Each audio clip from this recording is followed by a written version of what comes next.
Oh, right. 1 second. Okay. February 18th. We're 7 days away. Sorry, my eye itches. Old Bailey, defendant's antechamber. What on earth just happened in there?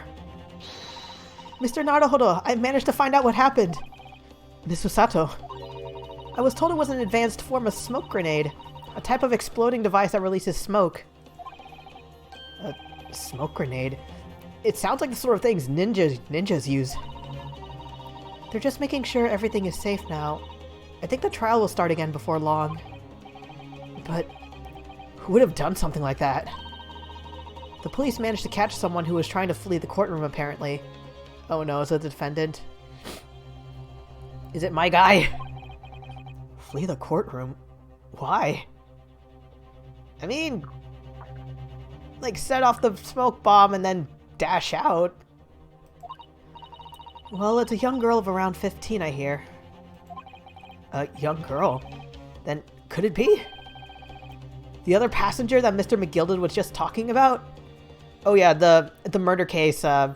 My client, Mr. McGilded, is being charged of murder in an omnibus, which is kind of like a horse-drawn carriage that holds about 4 people, but it's possible there's a 5th person, and... Excuse me. Now we're trying to figure out who the 5th person is. Also, hey Virgil! How you doing tonight? Hope you're doing well. I'm in the middle... You just joined me in the middle of a case, so... Basic gist is... Okay, a murder was done in an omnibus, aka this thing. Like, someone was stabbed in there. Ice cream! Sorry, anyway. This dude, Irish man named Magnus McGilded, is being accused of murdering this guy. And well, no. Like, wait, he's accused of murdering this person, and these 3 dudes are witnesses. My enemy is this Dracula person. Well, the prosecutor anyway. And in the middle of the trial, this guy was on the stand when someone set off a smoke bomb. So now we're trying to figure out what the hell happened. My thoughts exactly. So he wasn't lying. Circus crew. All the various hats. Oh, what became of Mr. McGilded, actually? There are so many things I need to ask him about, but he's not here! I think he was summoned to the prosecutor's antechamber to answer questions. They can do that? Along with a young girl. Who is she, I wonder? And what was she even doing here at the trial? She was taking a huge risk, and for what possible benefit to herself? There's another matter that's troubling me. What's that? The 20 pence. Oh yeah, the cost. Okay, for brief explanation, I'll try my best. This dude, he's a guy in charge of running a horse carriage. The passengers were this dude, this dude, this dude, and the murder victim.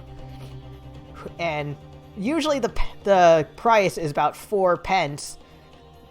But this guy, he charged 5 because it was late at night and he needed the money.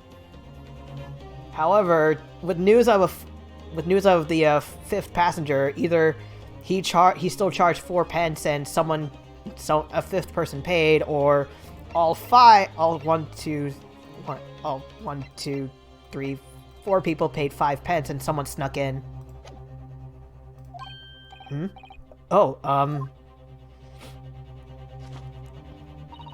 According to the coachman, Mr. Beppo, he took 4 passengers that night at a fare of 5 pence each. That comes to a total of 20 pence exactly.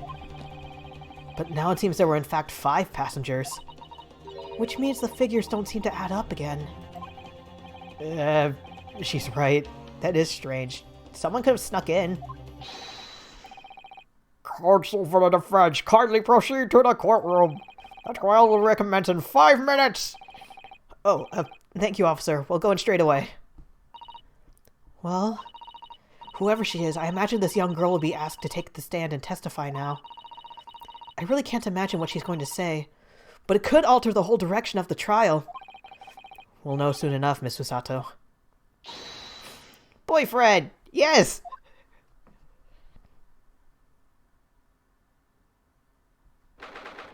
The 18th of February. 7 days away. Oh yeah, this court has a colorful cast of jurors. Like a jury.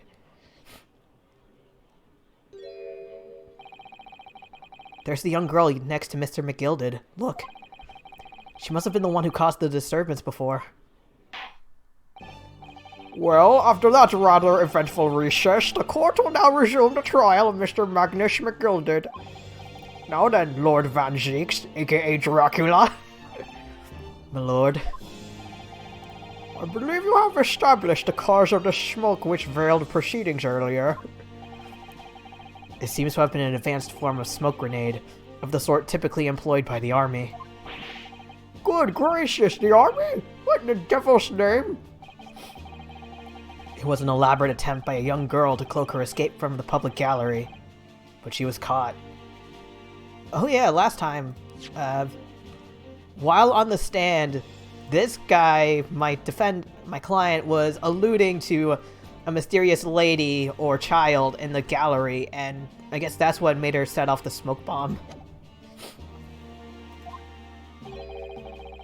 And now occupies the stand.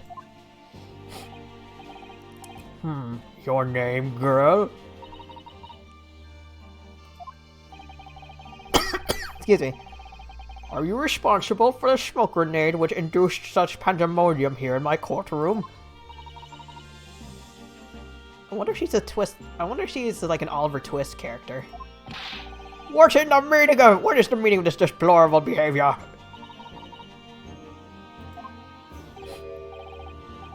I'm going to try my best with an Irish accent. I don't think it's going to go well. Ahem. If I may, my lord. Yes, Mr. McGilded? I think perhaps I ought to explain here. Why is it that this wee lass was here in the first place, and why she tried to bolt like that?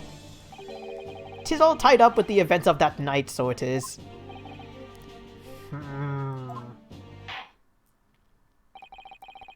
Very well, Mr. McGilded, give your testimony. You will explain to the court exactly how this young woman is involved in the case. Just what did happen that night? It's not like a defense lawyer needs that information or anything.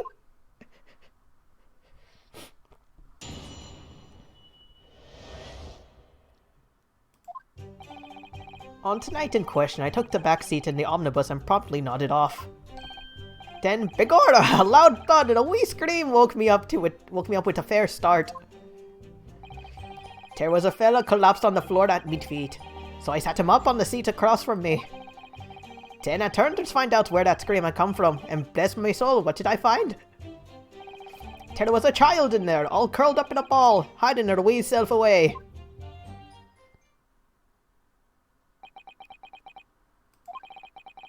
I remained somewhat baffled, I confess, but from what I gather on the night in question, this young girl was indeed riding in the omnibus, is that correct? 'Tis exactly as the defense counsel said. This lass was the 5th passenger, my lord.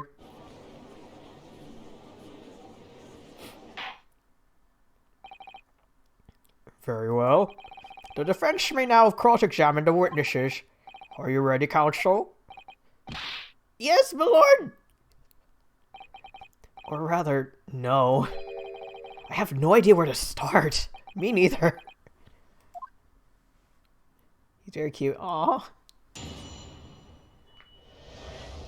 The young girl.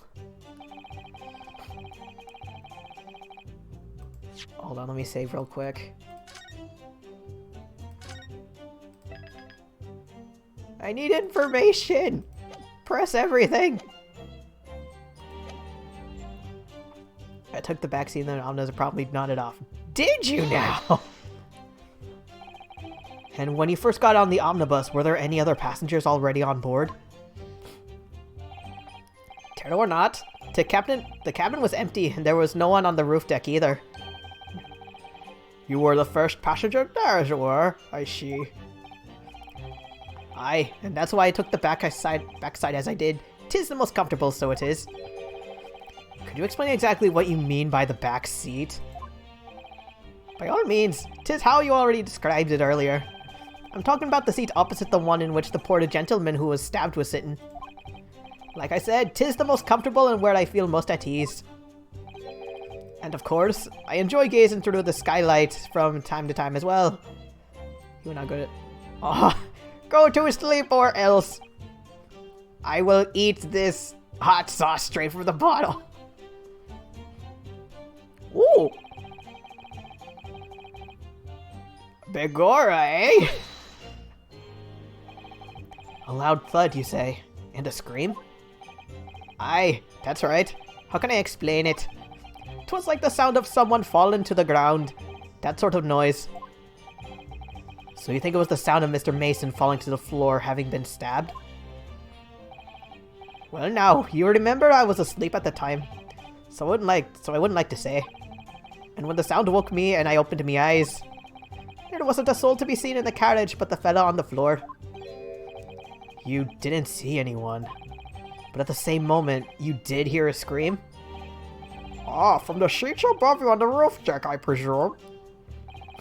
Not above me, no, my lord. 'Twas from inside the cabin.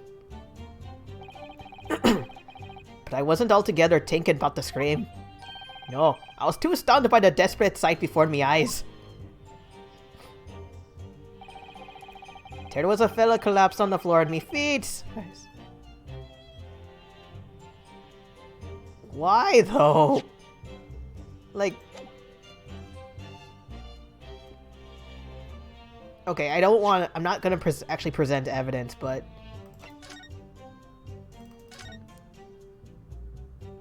Wait, wouldn't there be blood on the floor? Oh, there it is. That wasn't... Was that always there? That's blood, isn't it? Is something wrong? Oh, it's not. Oh, it's just... Well, this blood stain is so obvious, that's all. And yet Van Zieks has made no mention of it. It's an ace up his sleeve. I suppose that does seem a little strange. Why do I have such a bad feeling about this? So he was on the floor and McGilded seated him back up.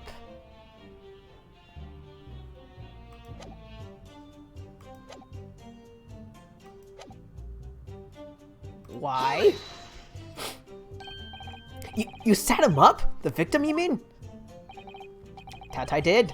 On the seat across from me, as I said. I could plainly see the poor devil was already gone. And you wouldn't leave a dead man just lying on the floor now, would you? 'Tis common courtesy, so it is. I find that a little hard to believe. Ara! Wait, isn't that Japanese or Irish? Or, Ara, Lord of Van Zieks? Now, why would that be? You wake to find a man lying dead at your feet in a carriage. Any normal person would hail the cabman. Any upstanding member of London society, that is. Ooh. Well now, as you know, I'm in something of a special line of business. The business of lending money at exorbitant rates of interest. Unfortunately, my lord, not everyone is thankful for the help I offer them, and some would even see me dead. So I do try, where that's all possible, to avoid getting myself in a tangle with trouble. Are you suggesting you're just gonna leave him there? Him is alive? No, I was always intended to report it till I was. Only, I had in mind to find out what the whys and wherefores first. Why would I believe it's called?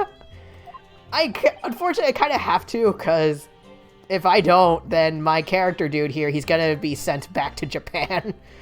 The whys and wherefores. Right you are. There were some details that I wanted to understand before anyone else got to meddling. That wee scream I heard, for example. Wouldn't your good self do just the same? Good point. The scream he says he heard at the same time as the thud of the victim collapsing. Turn to find where the scream I come from, and bless my soul, what did I find? What did you find? I'm afraid I don't understand. I'm sure you told the court that there was no one else in the carrot except for yourself and the victim. So I did, sir. So I did. As far as I could see, that is. What do you mean by that? Well now, 'tis a queer thing. Okay. 'Tis a queer thing. I'm very LGBTQ friendly. In fact, I'm non-binary myself. The wee scream I heard as I woke up. It came from, if you'll excuse the vulgar expression, under the me backside. It came from my ass. Good gracious. Under your backside. And when I lifted the seat on which I'd been sitting, I found there was a wee cubby hole there for storage. Mr. Naruhodo, we can examine the omnibus ourselves, remember? Yes, of course. The whole bus was submitted as evidence. This would be a very good time to have a thorough look around inside. Good suggestion. Let's do that. Even though I did it earlier. Blah, blah, blah, blah, blah, blah, blah, blah, blah, blah, blah. Oh, I feel like that bloodstain on the floor wasn't there originally. As for where Magnus was sitting, it was here. This he has a handle. There was stuff in here originally. It's not there anymore. They just have the bus. They actually wheeled the bus into the courtroom. Storage compartment, but there's nothing in here. It's totally empty. Okay,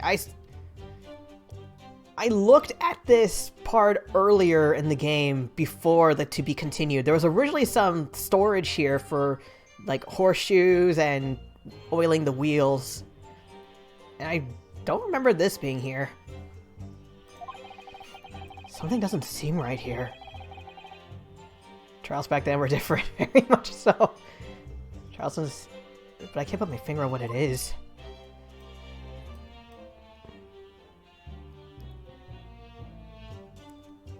How would you see anything in there? Like, if someone was sitting on this cushion, wouldn't someone in here, like, they wouldn't be able to see anything?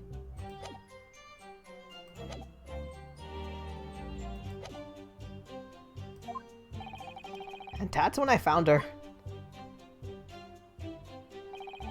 There was a child in there all curled up in a ball, hiding her wee self away.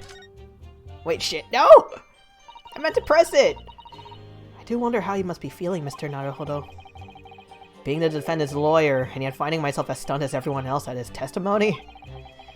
Let's just say it's trying. We certainly have precious little time to talk to Mr. McGilda before the trial. But we mustn't be dispirited. We must try and learn all the facts that we can. When we arrived in London this morning, I didn't see my day panning out like this. It was like, welcome to London! Have a, like, here's a murder trial. Mr. Naruhodo, no grumbling, even in your head, you're telepathic. How did you know? The right decision doing their job. Okay.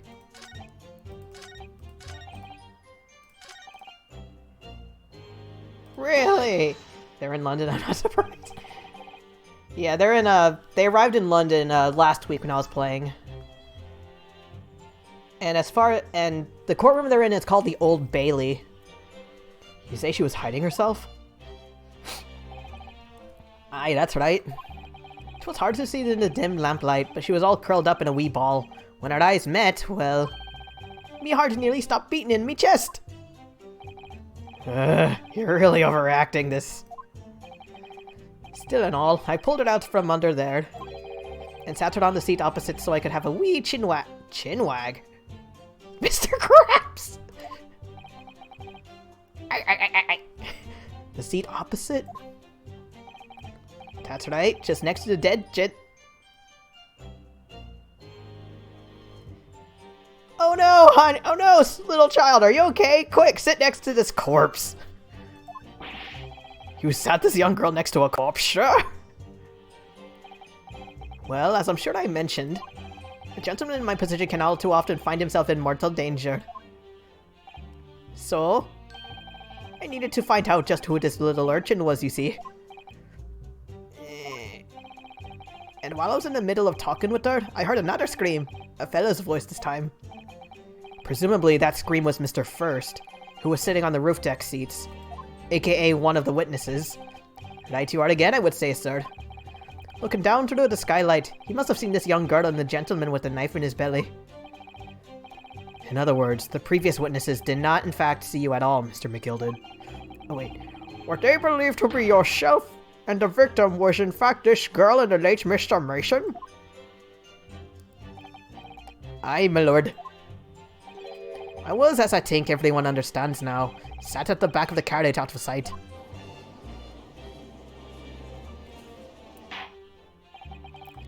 It is certainly plausible. The defendant is somewhat diminutive in stature, and readily confused, perhaps, with this young girl. Are they really the same height? After that, of course. With the scream from the gentleman over us, the driver realized something was wrong and pulled up the horses. Oh no! Thank you, I've heard enough. I haven't! The events as explained are clear in my mind. However, at least one conundrum remains. Who is this girl? Is she a messenger? Because I see the messenger bag. Her name is Gina Lestrade. Gina Lestrade? I'm trying to... Girl of the trade? There's usually a pun in the names. She's a chancer. Errands are crossed among large crowds. It's just Jean. They leave in people of their purses. What's commonly called a pickpocket. This girl here, a petty thief?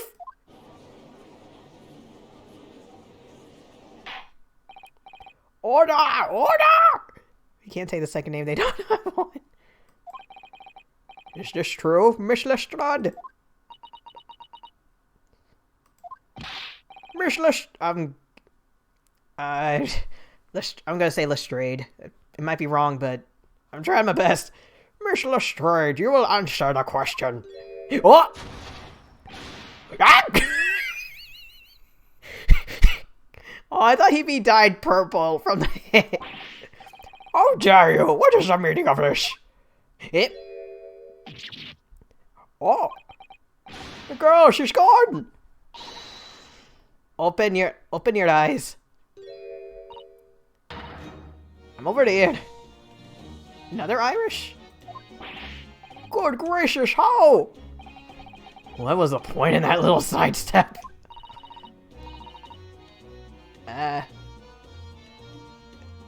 What? I know what you lot are thinking. I don't know what accent this is supposed to be, or what she's supposed to have. Grown-ups are all the same.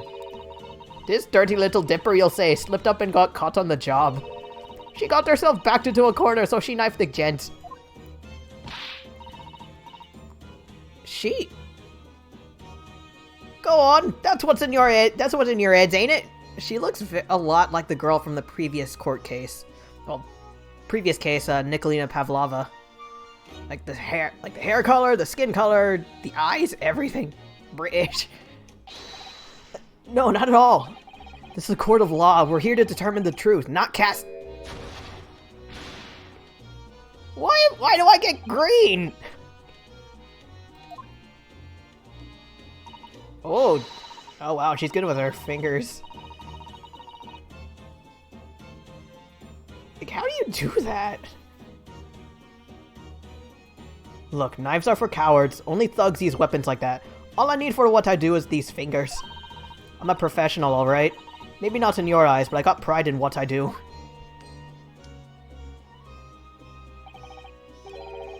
Let me guess, you don't count smoke guns among weapons for thugs. Oh yeah, Connor from... Oh yeah, I forgot he could do that. Sorry, I just know she has a braid in her hair, and it's... Honestly, I think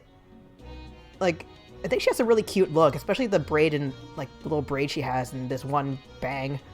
Oh, this? Yeah, this was in a bag I lifted the other day. Down where they keep the four-wheel drags. Four-wheel drags? The carriages? 17?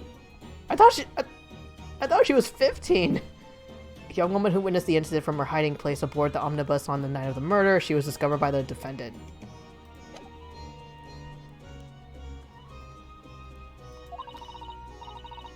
Hey Emma, how you doing tonight? Mr. C, follow me, SC. Oh, excuse me. So currently, the trial is, I'm not really good at explaining, but here's how it's going so far. Someone was killed in this omnibus. Woo, happy early birthday. Anyway, a murder occurred in this omnibus where a guy was stabbed in the chest with a knife.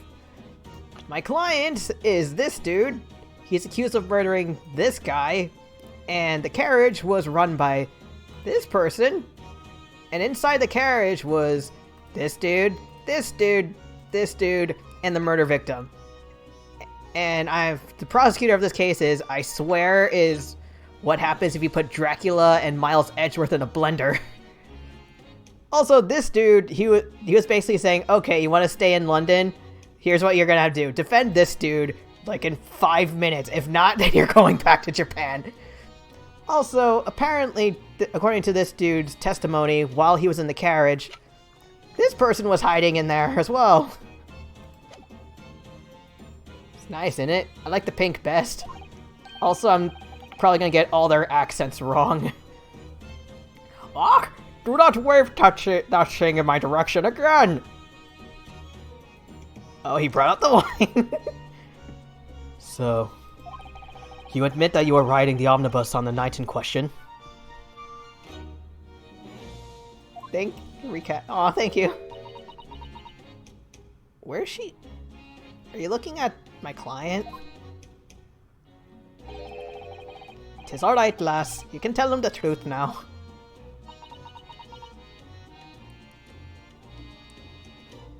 But yeah, and looking back, two things. One, I swear this girl looks a lot like the girl from the previous case, Nikolina Pavlova, the ballerina. Second, she has a braid in her hair, and it reminds me a bit of the Breath of the Wild Zelda, and I really like this hairstyle and look she has. Just accept that at some point I'm gonna be confused. Sorry. Alright, yeah. It's just like the Irishman said. The court accepts this girl, Miss Gina Lestrade, as a valid and significant witness in its case. Accordingly, young lady, we will now hear your testimony, if you please. And please don't fire that gun in my face!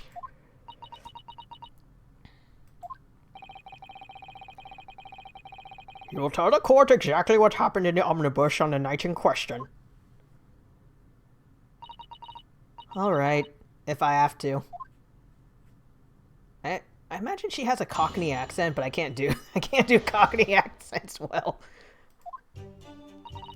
So I snuck inside the carriage before they hooked up the horses, just like always.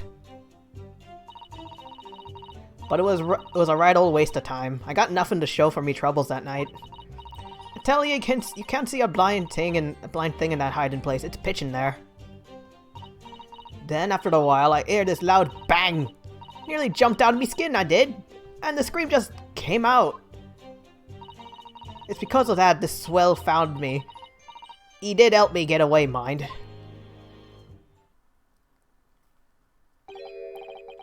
Yes, he let you go. She heard a bang? Like a gunshot? I fail to understand why you would let the street urchin go, Mr. McGilded. Ow, ow.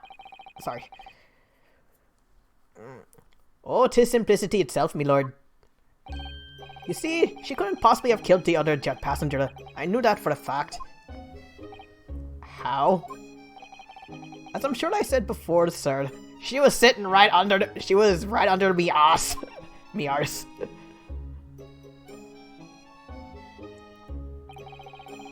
Travel size boyfriend. I was sitting right on top of the place where she was hiding herself.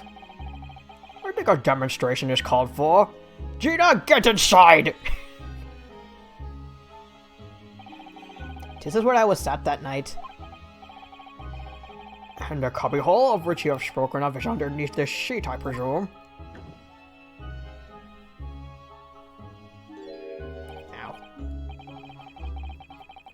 Yes, it does appear just large enough to accommodate someone of the girl's stature. Can you breathe in there? Aye, but of course the wee lass was stuck in there. Because I parked myself on the seat for the duration. I kept farting and the poor girl was trapped. Oh! So you see, that's why I lit the last bolt. I knew that if the police found her there, they'd automatically assume she'd done it. But I couldn't live with myself if a young life was ruined when all the time I knew she was innocent. Even though you must have realized your action would result in your own innocence being called into question? Not at all, my lord, not at all. Oh yeah, we got a jury in this case. I knew in my own heart that I was innocent. So I thought it was worth taking a punt on my own good name for the sake of this less fortunate lass. My goodness. What a perfect gentleman. My lord! This fine example of a man cannot possibly be guilty of a heinous crime like this. I'm ashamed of myself for ever doubting you, sir. Oh yeah, they throw fireballs now.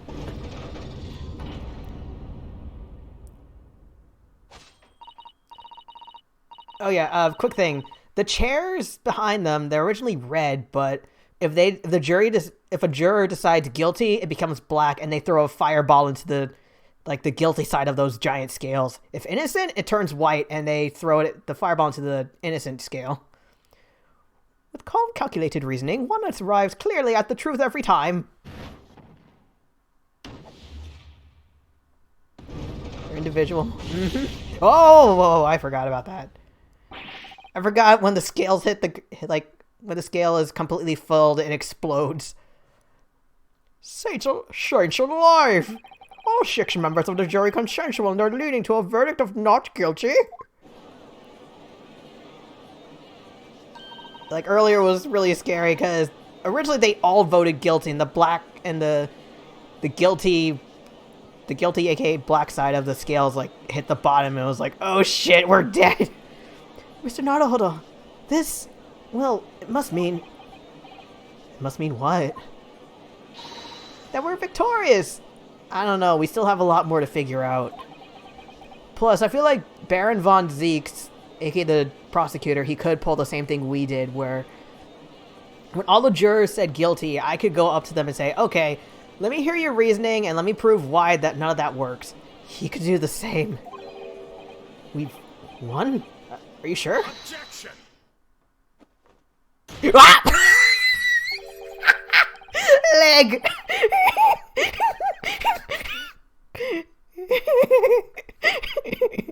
Oh, this dude! If the sight of my iron heel linked in the text box is blocking. Oh, French, pray don't forgive the discourtesy.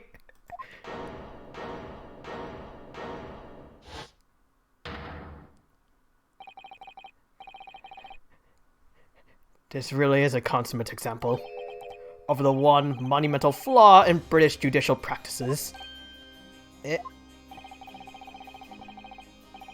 Someone help me, my leg is stuck. Where evidence and reasoning should be paramount, emotion rules the day. Emotion? Where'd your wine glass go? The witness's last statement gives us a clear insight into his true nature. What do you mean, his true nature? Do you really think Scotland Yard would have made such a glaring omission? After the incident, the omnibus was comprehensively searched by officers of the police. Is that why the little cubby underneath the seat was completely empty? Because when I looked at it earlier, there was some carriage supplies in there. Obviously, the interior of this cubbyhole, as the witness puts it, was included in their investigation. The compartment under the posterior seat was full of the coachman's belongings. Okay, 1, this is bad. 2, thank you for proving, I'm not going crazy, because there was stuff in there earlier. Also, my nose itches, hold on. It's noted in black and white here in the police report. Good lord! The evidence has been tampered with. In order to corroborate Mr. McGilded's story, someone has unlawfully removed everything from under the seat. Nani?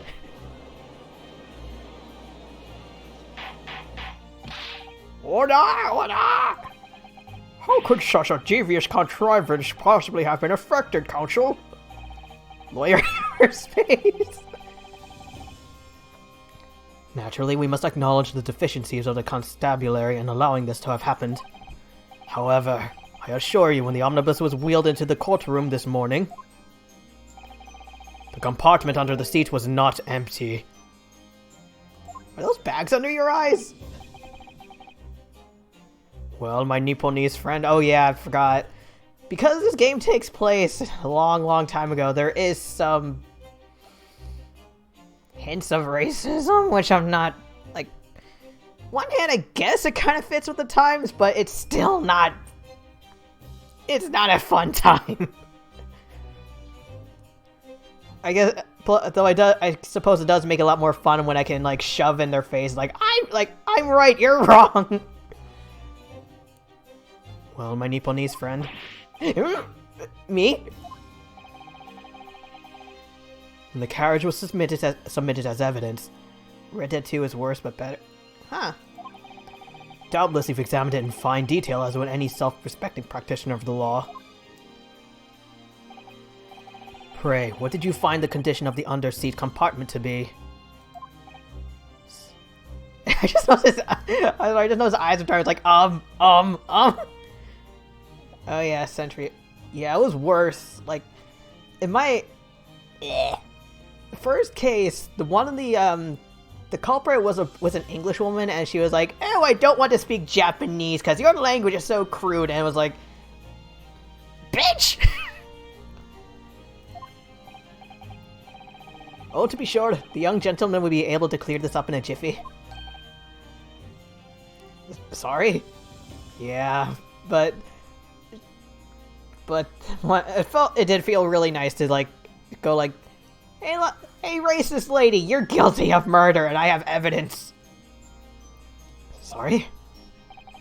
Go ahead, you tell the court now, fella. How this is all an elaborate excuse by the desperate Lord Van Zeeks. Nani? Well, Counsel, do you have something to say on this matter? I'm just as lost as you.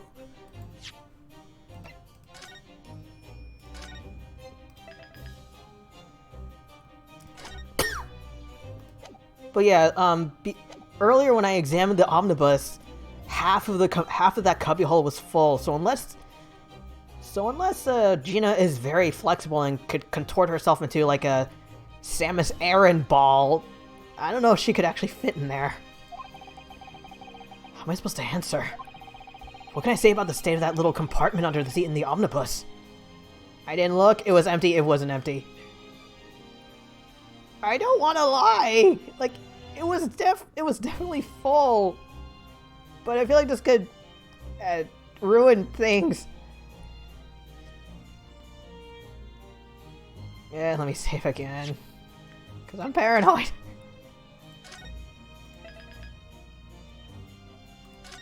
Oh yeah, also, quick thing about, because of how long the cases can go with a to be continued, this might go way past midnight. EST anyway. Okay, I'm gonna go with telling the truth. I really don't know if giving this answer is helping my cause as a counsel for the defense. But as far as I remember, at least. When I first examined the compartment, I'm fairly certain there was a number of articles inside it, yes? Are you sure, Counsel? Ara, be whist! Oh god, that's a new animation! What are you saying now, you daft doll? I thought you were on me side here! I can't lie in court! Also, why are you mad at me? I'm just being honest! What game are you playing? Your task is to defend the man in the stand. Why would you say something to compromise his position? Because honesty is the best policy.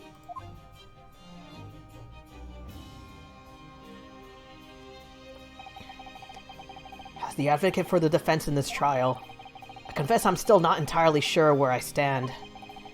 But it seems to me that I should state what facts I do know as clearly and honestly as possible. Interesting. Pout all you want, I'm being honest! Tis not altogether pleasing, fella. I'm simply telling the truth, Mr. McGilded. Well, don't forget that you're supposed to be representing my best interests here, lad. Now then. A fellow's memory is a curious thing, and not altogether reliable. No, the court must consider the facts. That there, the cubbyhole under the seat, is as empty as a devil's heart, so it is. Do you think perhaps it would be in your best interest now to admit that you might have been mistaken? I'm not! I'm pretty sure I even have okay. Like, these streams are I'm pretty sure these streams are recorded, and I sometimes get the MP4. I can pull up the video right now and pull up that cubby was full of crap. Like, not crap, but you know what I mean. Why? Why do I feel like something's not right here? Wait, maybe... Hold up. The murder took place at night. It's currently morning. Maybe the compartment was empty during the murder trial, but then... Well, not during the murder trial, during the murder itself. But then they filled it with stuff? I should like the jury to weigh on this matter, I think. The compartment is designed to house equipment used to maintain the smooth running of the carriage. The guild's rules state that omnibuses should be properly and fully equipped at all times. So it certainly would have been empty on the night in question. Beppo isn't that irresponsible. That money-lending fleecer and the pick purse are lying. Oh!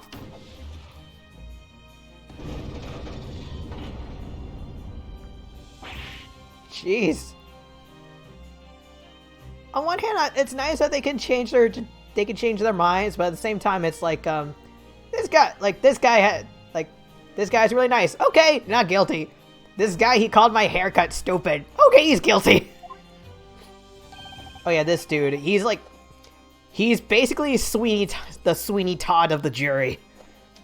I can't believe I was nearly taken in. The stinking rich are always stinkers. Nothing but cowards, the lot of them.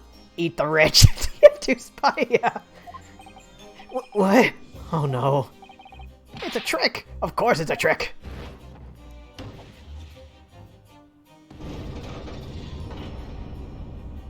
Do I have to do the, prove the jurors wrong all over again? Quite so, I must concur here.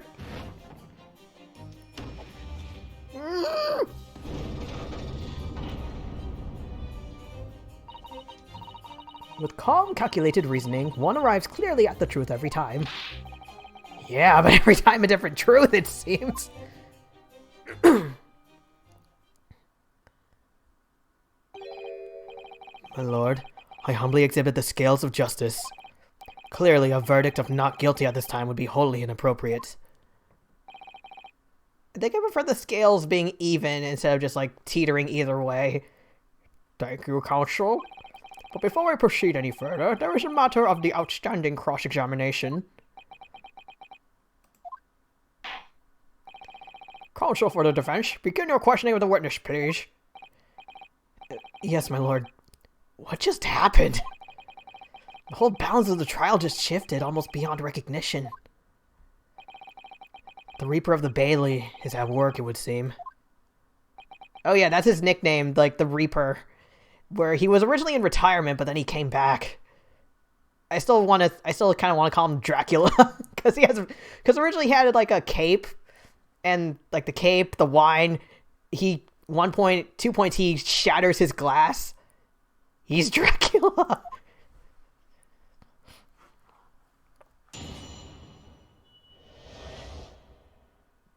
Just give him a pistol. Trial by combat. So I snuck snack casually looked up just like always. Did you? So you were already in the omnibus before it even set off on its run? Wonder if that means most likely. Because the other thing about this game is that because of this in-universe, the law is that anyone found guilty of murder, they're given death.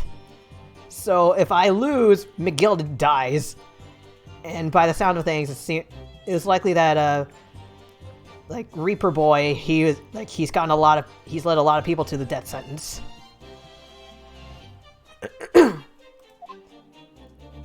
Oh yeah, I can see the reactions. Oh yeah, I mean, what's the point of spending a joey to make a few bob, eh? That's a rum idea, isn't it? Oh yeah, this is a cool mechanic from the Professor Layton and Phoenix Wright crossover game. You can look around, like say if someone is testifying, but someone next to them goes, "Wait a minute, that doesn't seem right." You can ask them. I suppose she means there's no point spending money to make money. It actually makes sense. Counsel, may I remind you that this girl is a petty thief? Kindly refrain from entertaining her tenants. Well, that has cleared up the mystery of the fares and all.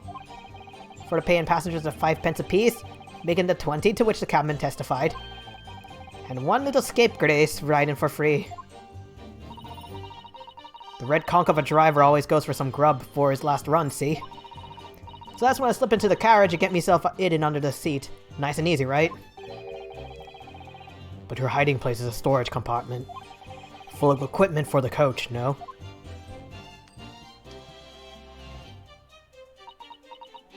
Every time I see her flip the coin, my first thought is Harvey Dent, aka Two-Face. Yeah, there's brushes and buckets and whatnot in there, sure. I always chuck all that out and cram it into a corner somewhere. No one ever seems to bother much. And yet, according to the report filed by the police officer who first arrived at the scene, the compartment was full of such paraphernalia. Well, I don't know nothing about that. Like I said, I moved all that stuff out so I could hide under the seat. That's all I can tell you. The fuck did we send Mott? Oh god,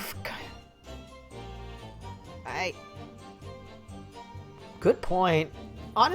Weird thing. Okay, I feel bad, but because whenever I played the Ace Attorney games, I never got the implication that they were given the death sentence. More, maybe just like prison time, not like either life sentences or just like one of those billion years sentences, which technically is life, but still. But considering the game universe, maybe the death sentence is more likely. It seems we've reached the end of that line of inquiry. Continue. Waste of time now to show for me, Charles, that night. Do you? Sorry, quick water break my throat.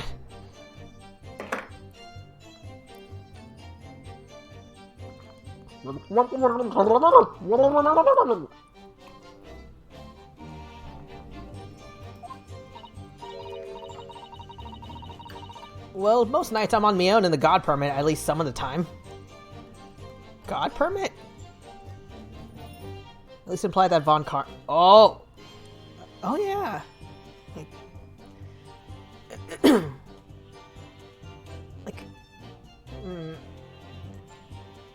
I guess Von Karma being killed, given the death sentence makes sense. And I remember as far as past me knew, Dahlia was the only confirmed person who was executed. Now I kind of want to look back at all those cases and see like how they turned out. But I do know that I do remember in the Ace Attorney Investigations game, the second one, I think you run into one of the criminals who was caught. He's still in prison, and apparently he does really well with animals. Like, I massage the animals in my tea. It's one of those fancy prisons where everyone gets their own therapy pet. Have a good night, Virgil. Thank you for tuning in. I beg your pardon? Did you say God permit? Oh yeah. Well, that's what my kind call it. You'd say the omnibus, I suppose. The point is, any normal run, the carriage ain't got no one in it for a while. Yeah, it was Frank Sawit. He even throws his toupee at Edgeworth in the game. And that's when you'd come out of your hiding place and get away. That's it. Only that night. This cove was sat on me seat from the start. Time to get back. Whose ass is on the chair? And he didn't budge the whole way, did he? Not 1 inch. I was totally stuck. Do you mean to tell us that you were present in the carriage for the duration? You were under the sheet the entire time while events unfolded in the enclosed cabin? Yeah. Right, mister? To be sure. I was as shocked as anyone. You don't expect to lift the cushion you've been sat on and find a child now, do you? So this Miss Lestrade couldn't possibly be the culprit then. Can't see a blind thing in a hiding place. It's pitch in there. Oh. Could you have night vision, maybe? Are you part cat? So you couldn't see out into the cabin at all? She has a tiny hole. Oh god. It's like that one case with the bullet hole in the box. Not the jot. Most days I push the cushion up so with me head and look out the crack. Then I can have a butcher's at who I've gonna fiddle. So it's like you wait until your target's asleep and then swipe the money? I thought you were a pickpocket, not a butcher. I mean, I can have a look. The seat I get under ain't as plush as the other ones, see? I don't think the other seat even has a compartment. So most of the time the passengers plant themselves opposite. But for some reason that night, this here Irishman spent the whole journey right over to me head.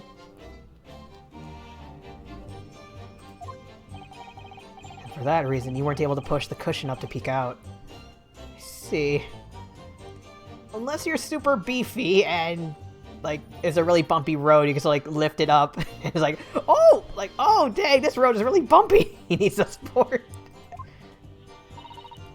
Truth is, I ain't too happy in small dark places. Feels too much like being thrown in the clink. You've been there before? I imagine claustrophobia or just not a fan of being behind bars. Or a mix of both. But it's the only place to hide in them carriages. So it's Obson's choice. Obson? Why doesn't she just stick to picking people's pockets in the open then? She'll get caught easier! I see there's some reason that she's not letting on, judging from her demeanor. So anyways, I was a bit scared, but I had to just stick it out under there. Nothing else for it. I couldn't even breathe in there! After all, I hear this loud bang nearly jumped out of me skin. What kind of bang? When you say a loud bang, do you mean the noise from someone falling to the floor?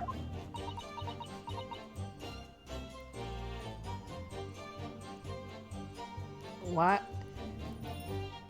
Sorry, this is kind of tipping me off a bit. Like, why is she hesitating? Hold on.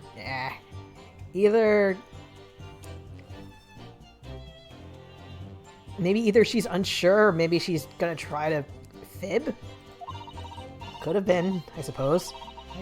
I don't remember so well. Point is, it made me jump. And you let out a scream involuntarily? That's right. And then I felt the cushion over me head get lighter all of a sudden. I just imagine you're sitting on it, sitting somewhere. Something falls over, and below yourself you hear, "Roar!" Or not.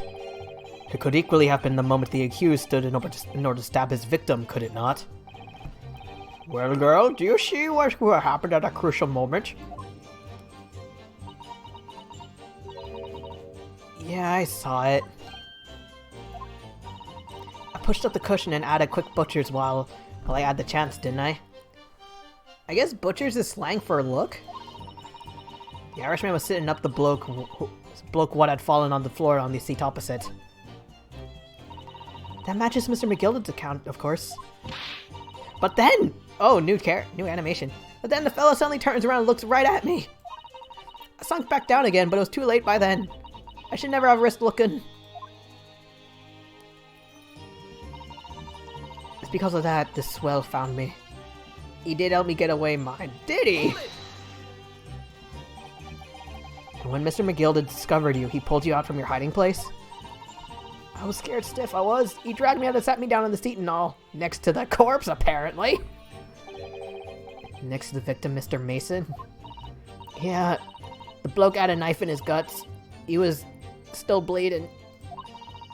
Then the carriage lurched a bit and he ended up falling onto me. Seriously, Guilt, Nick, why? Don't put anyone next to a corpse.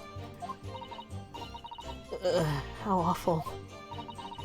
Both my hands got covered in blood.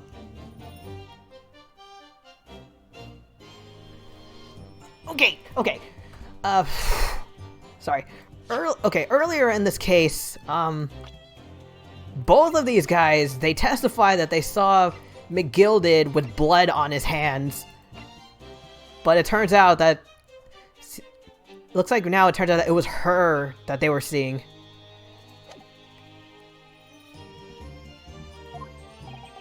Both her hands covered in blood. That must be what the rooftop passenger saw. Exactly! After that, I believe you talked with Mr. McGilded for a while. Is that correct? He asked me some stuff. Wanted to know me name, and what I was up to on that. Then I heard something from up above. Someone screamed. Yes, Mr. First on the roof deck, one would presume. Oh yeah, the witnesses, they have, like, their names. Bruce Fairplay and Lady First. Well, I didn't want no one to see me face, so I didn't look up. Then the horses were drawn up smartish, and this here Irishman said to me, yeah, I love the Ace Attorney puns. Get back under the seat, I still think you can get away later. Do I really sound like that? Yes.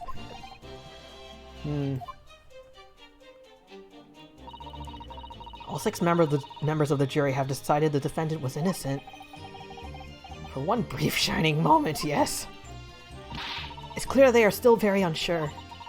If we could just find some conclusive piece of evidence among this new testimony, I'm sure we would clinch the verdict we want. Yes, I think you're right. And I have this... I don't know if this is a... Like, I know it isn't that word, but it's kind of close. And I have this weird feeling. Something's bothering me, but I just can't quite put my finger on it. I have no idea what you're getting at. As long as I catch where they hooked up the horses. I got nothing to show for me troubles. You can see a thing in the hiding place. There's pitch in there. Heard a loud bang.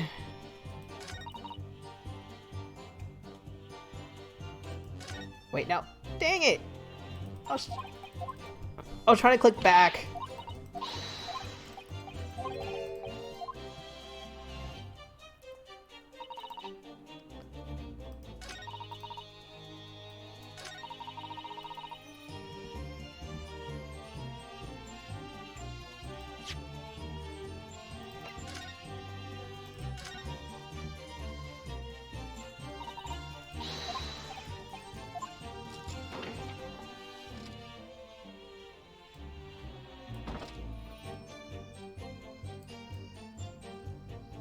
Okay, so he fell on the floor. Client put him back in the chair. And Gino was hiding in here.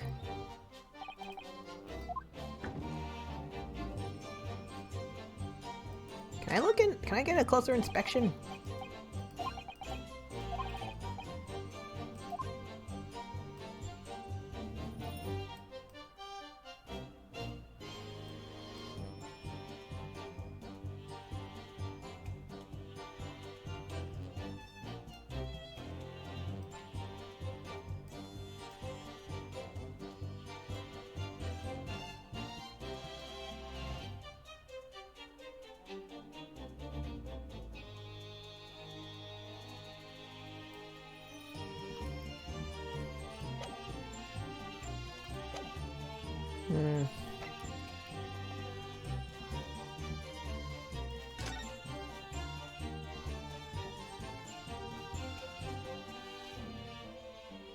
Stabbed once with a knife while journeying.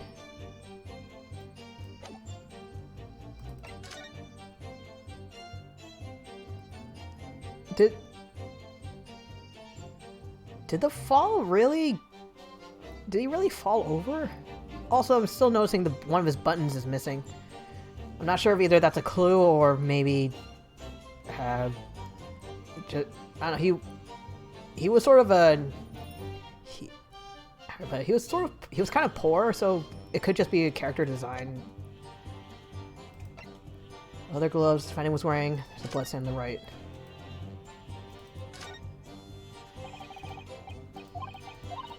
I remember this.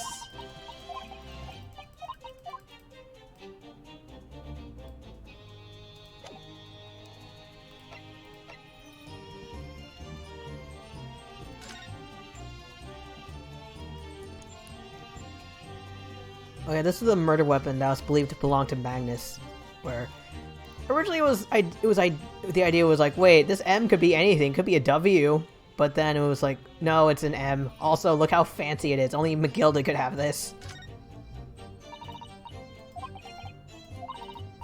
I've already seen this. Oh yeah, he has also Ryunosuke. He doesn't like swords, but he has Kazuma's.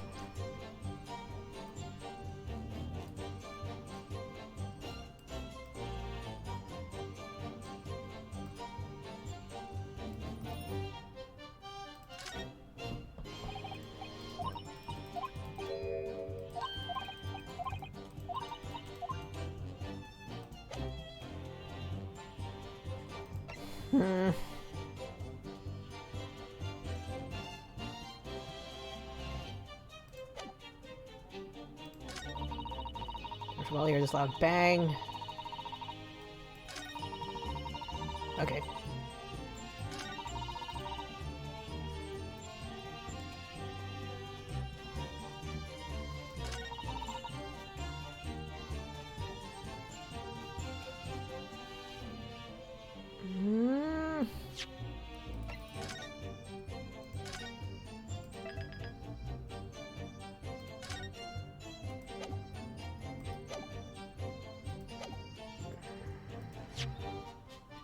Your best friend dies, leads you.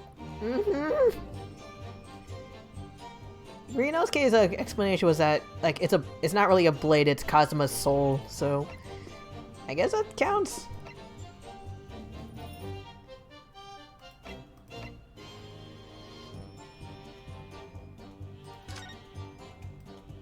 Oh! I forgot to show you something. Phoenix Ride Omnibus. This I saw this last time. It made me so happy.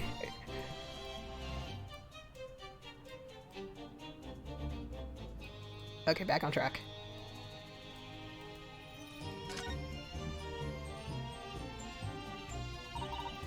Yes, let's go inside, please.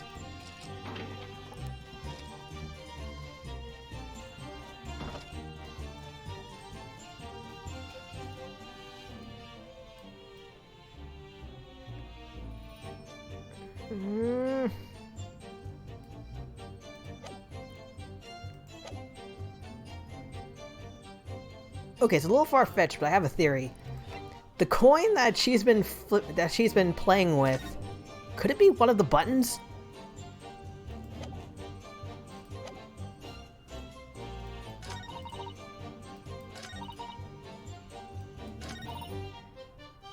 Is there anything under the murders? I don't. I don't think there is a compartment under there. I'll have to...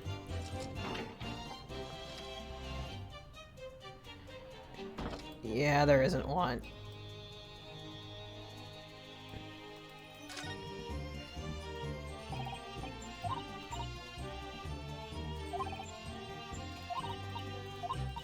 Oh, sorry, I saw this earlier.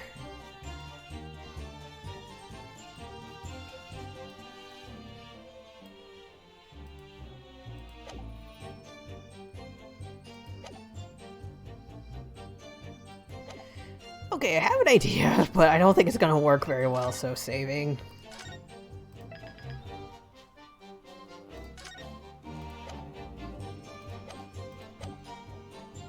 That's where I wasted time out in the show for me troubles that night.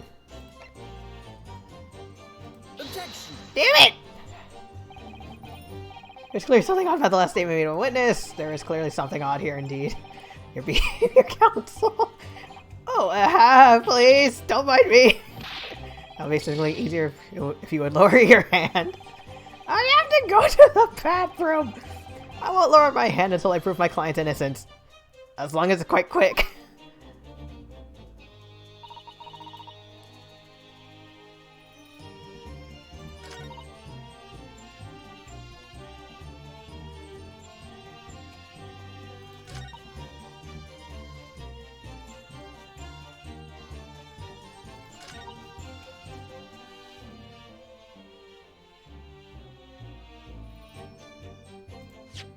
Oh, wrong thing.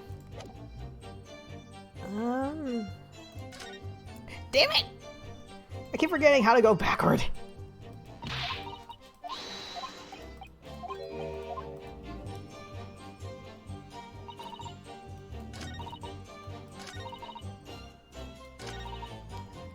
Loud bang.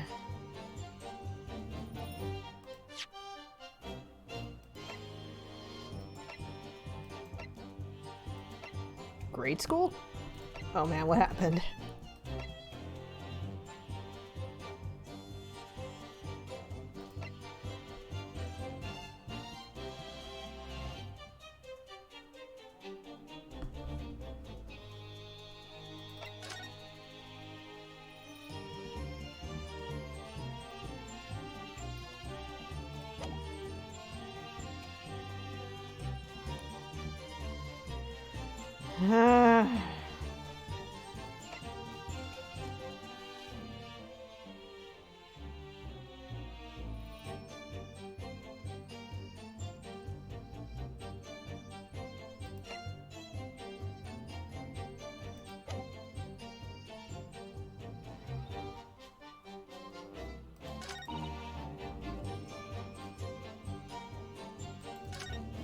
Damn it, not again.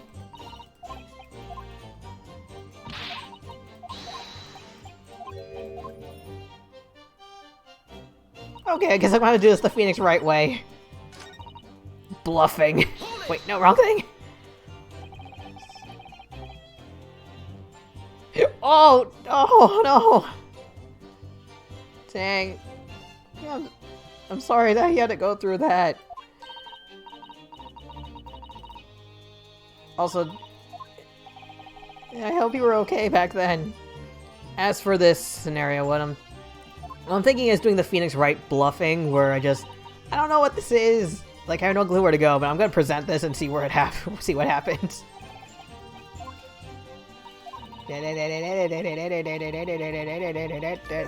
Wait! That's new! You didn't do that before! Excuse me! Something wrong, Mr. McGilded? Why were you laughing? Oh, I do apologize. Was there something to matter, Counsel? Comment, are you needing to use a bowel? But I was wondering if Miss Lestrade's last comment made something occur to you, perhaps. You seem to be thinking something to yourself. A very jovial thinking. Oh, no, 'twas nothing important. That's new. I was feeling bad for those poor lass is all. I remember feeling desperate myself as a young lad, shut up in the dark. 'Twas terrifying, so it was. I see, yes, I'm sure we can all sympathize. I'm still scared of the dark now. Aye, and I don't know about to yourself, but I find that darkness seems to make everything you hear seem that much louder as well. Does he have something on her? Like, some sort of blackmail? I don't know, the way he keeps looking in her direction. Yeah... I suppose it does. Maybe. Miss Lestrade? Did you hear something that night? anything? An unusual noise, perhaps? I heard a fart. Nah, not really. All I could hear was the Irishman snoring. Be jabbers! There's no need to tell the old world of me foibles, you little scamp. I can sort of sympathize with him, his embarrassment, because I remember, sort of a story. Right after my top surgery, I was still feeling some of the effects of anesthesia, so I was very drowsy. And at some point, I fell asleep in the car that my family was driving. And at some point, I woke up. I was like, "Oh God, was I snoring?" And both my dad and my brother were saying, "Yep." Just like, God damn it! What a pity. If only Miss Lestrade had heard something, it might have given us a vital new clue. Yeah. What should we make of that last statement of hers? Yeah. Unfortunately, I inherited my mom's snoring.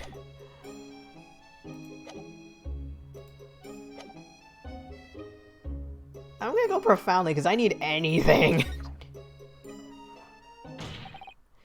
My lord, I believe the statement just made by the witness is profoundly important. Profoundly important? But all she said was that she heard nothing.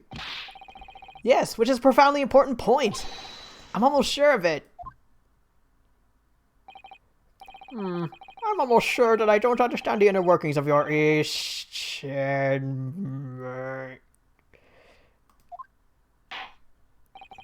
Gina Lestrade, you will supplement your formal testimony by repeating that last statement, please. What? Supplement? What do you want about? Don't give me all your fancy talk. I know what you're trying to do, but it won't work on me. That's right, insult the judge. Always a good move.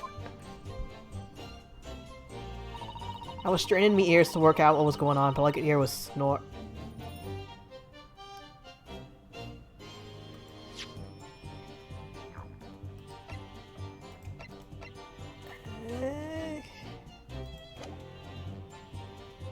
I'm gonna press on it. So you were straining to hear what was happening the entire time? Since the moment you hid yourself? Not exactly, no. Sorry? Well, there was no one in the cabin to start with. I could just push the cushion up and have a butcher's to see what was what. But then, when I saw the swell getting on, I got me head down so he didn't notice me. And Mr. McGilda sat on the seat under which you were hiding, correct? Yeah, when you Adam and Eve it, eh? What a mug! So then all I could do was listen. His snoring and farting. I was waiting to jump out of there as soon as I heard him leave, see? But would he? Not likely. Even though we stopped here and there, I never heard the door open. So I just had to stay put and listen to him driving his pigs to market, snoring like an old dog he was. Are there any conclusions we can draw from that?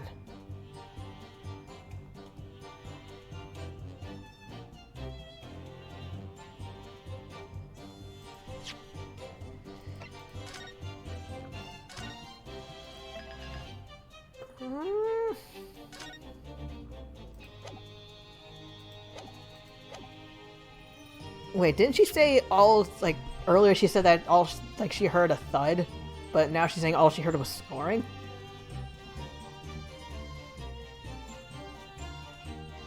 Let me scroll up.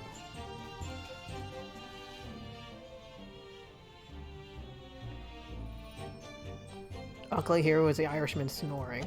Excuse me. Please don't kill me! Bam! Miss Lestrade, what you have just told the court is clearly at odds with the facts. Ah! At odds? Oh, are you sure, man? Absolutely. I know this Dracula's been really quiet. It seems my lord Nipponi's friend is not as dull-witted as I feared. So Van Zieks realized it too.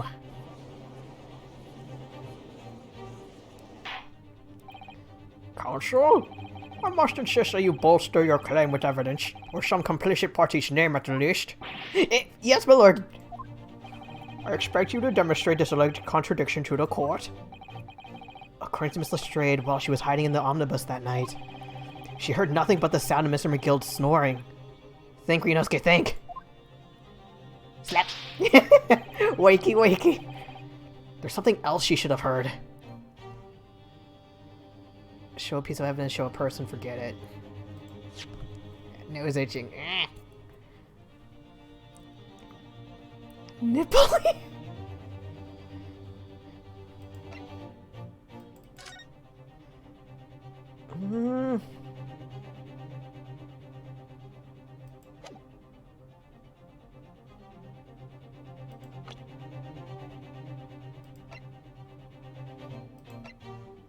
Eyewitness. Witness the incident.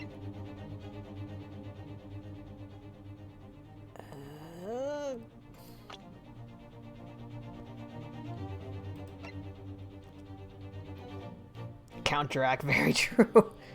I feel like the real Dracula, like from the Castlevania games or the Netflix Vania, would have a few words for Van Zieks. Like, do you not know? Like, do you know the word racism? Because you're showing what that is.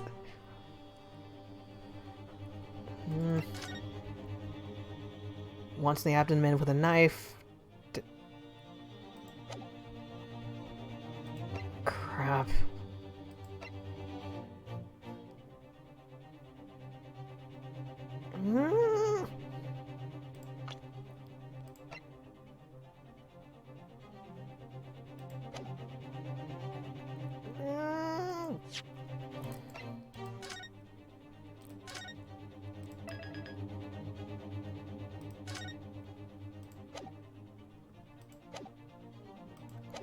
Okay, shoot. Sorry, I'm trying to think. So she was in the compartment. All she heard was snoring. But there should have been something else she heard. Like the snoring, the body going thud. The knife, maybe? Like, I don't know how audible stabbing is.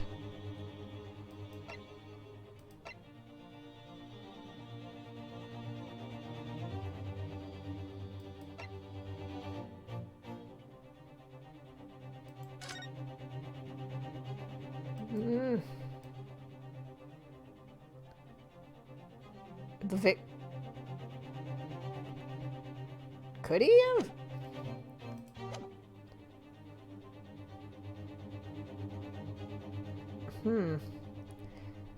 I don't know, it's like, one hand maybe, but on the other hand, it's like, if he had screamed, then maybe the witnesses from the roof should have seen it as well. Maybe? Very well, my lord, allow me to elaborate. On a particular sound that Miss Lestrade could not have failed to hear on the night in question. Please! Please! Oh! Okay! Thank you, Eva! Thrice fired Mason? Yes, my lord. The sound that Miss Lestrade cannot have failed to hear. BAM! Is that of the victim, Mr. Mason, boarding the omnibus. Or that! Oh, wait. Hold up.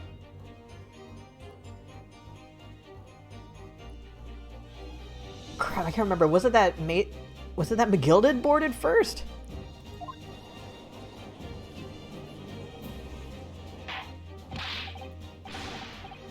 Order! Order! Explain your reasoning, counsel. Before that. Hold on.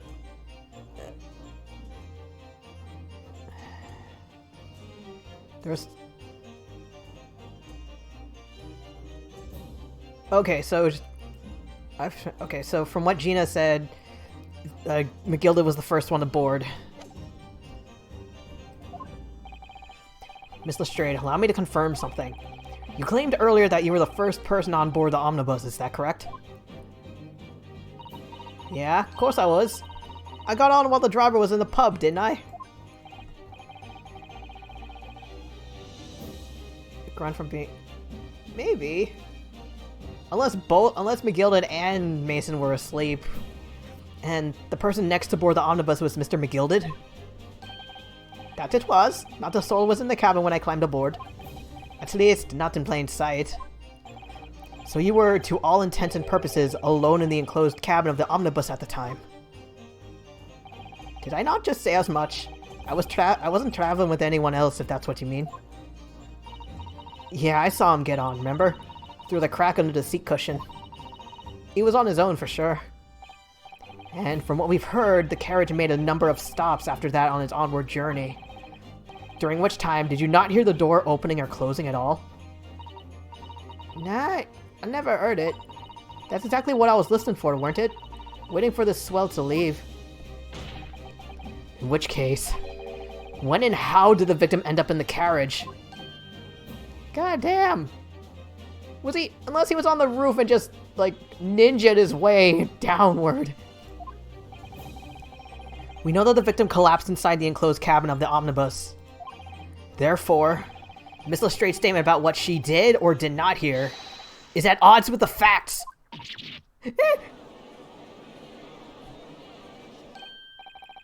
Yes, this petty thief's statement was clearly flawed. Lord Van Geeks. Yes, he knew all too well that there was an inconsistency in Miss Lestrade's statement. Your Dracula-ness is showing. It would seem words of thanks are in order for my learned friend. What are you talking about? You have demonstrated, Masters? You have demonstrated matters impeccably. This witness and her colorful statements are entirely unreliable. Her words are convenient untruths, nothing more. Her hat!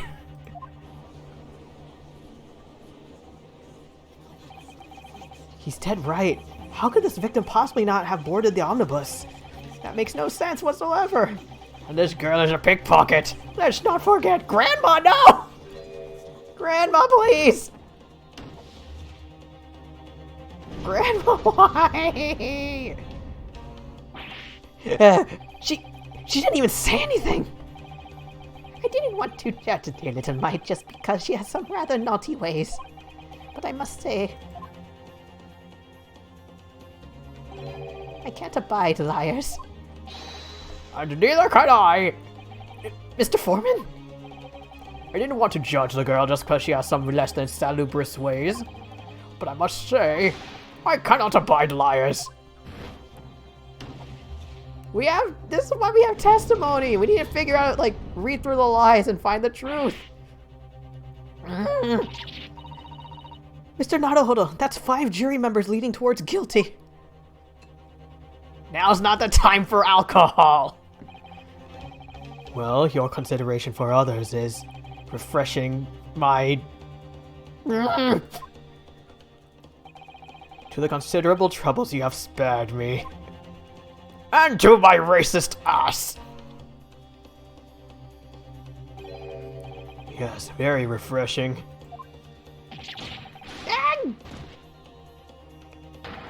What are you playing at? Have you forgotten who you're working for, you useless... East... Adaman?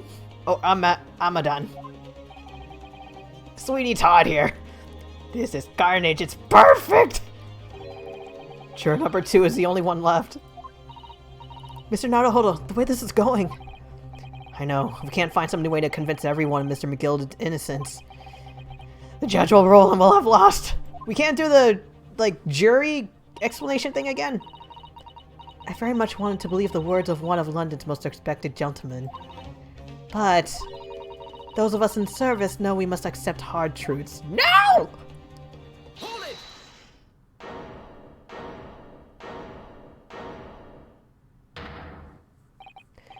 Yes, the witness's last statement seems to have revealed a critical inconsistency in her story. However... Thank you! If we consider the possibility that her statement is in fact the truth, it may shed an entirely new light on this whole case. What are you saying? Eh? Counsel! I'm sorry, sir. Whatever do you mean? Counsel, I will not tolerate you attempting to prorogue my adjudication. Explain yourself at once. Oh boy. When the accused boarded the omnibus on the night in question, the victim was nowhere to be seen. Subsequently, the carriage door was not heard opening a single time as testified by the witness in the stand. And yet the victim's body was found inside the carriage. If this petty thief's words are to be believed, how do you explain the victim's miraculous appearance inside the cabin of the omnibus? Oh, help me! There's only one way to explain how the victim came to be inside the carriage. He was already there, there's no interest. He was put in there.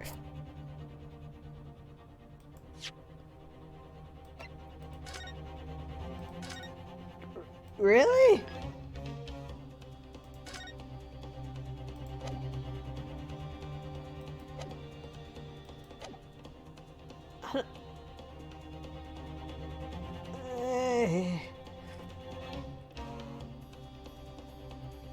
Hold on one second. Can anyone actually enter through the skylight? I'm not sure if it's possible, but like, even if there was, I'm pretty sure Gina would have heard someone like bouncing in.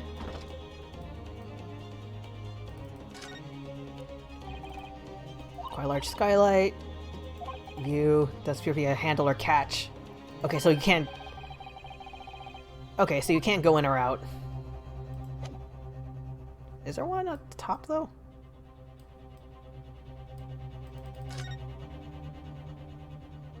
It can only be opened from the outside?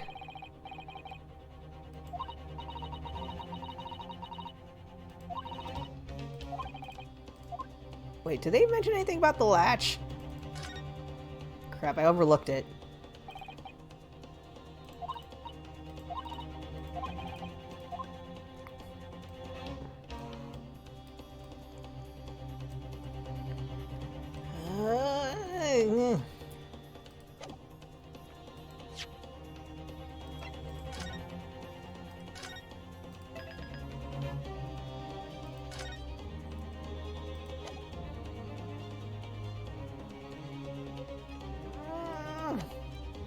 Okay. Considering the other girl's hiding and the man stabbed terribly large. True. Okay, I'm gonna go with the one that I think is most likely to be wrong. Like, possible, like a plausibility, but wrong. I don't think he was in there already would work, because both McGilded and Lestrade said it was empty. If the door wasn't opened even once, the only explanation is that the victim entered the enclosed cabin some other way. Objection. I wondered what new fantasy you would come up with in your blind panic. Fancy point! But behold, the omnibus is here for us all to see. Only one side of the enclosed cabin is furnished with a door. The other has only windows. Fixed windows which cannot possibly open. In short, there is no entrance to the cabin other than the door. Objection. But there could be. There's one possibility you haven't considered. Really? Yes, one other way inside that isn't the door. Another opening, the use of which allowed the victim to appear inside the enclosed cabin. Alright, counsel? Wait, was I actually right about the skylight? The defense will identify the location to the court. You can have my someone help, but so far I don't think it's much backseating. Here's the omnibus on which the incident occurred. Where on earth is this entrance by which you proposed the victim entered the cabin? It's the only one I can think of. Take that! Yes! The answer is obvious. It could only have been the skylight. I say the skylight?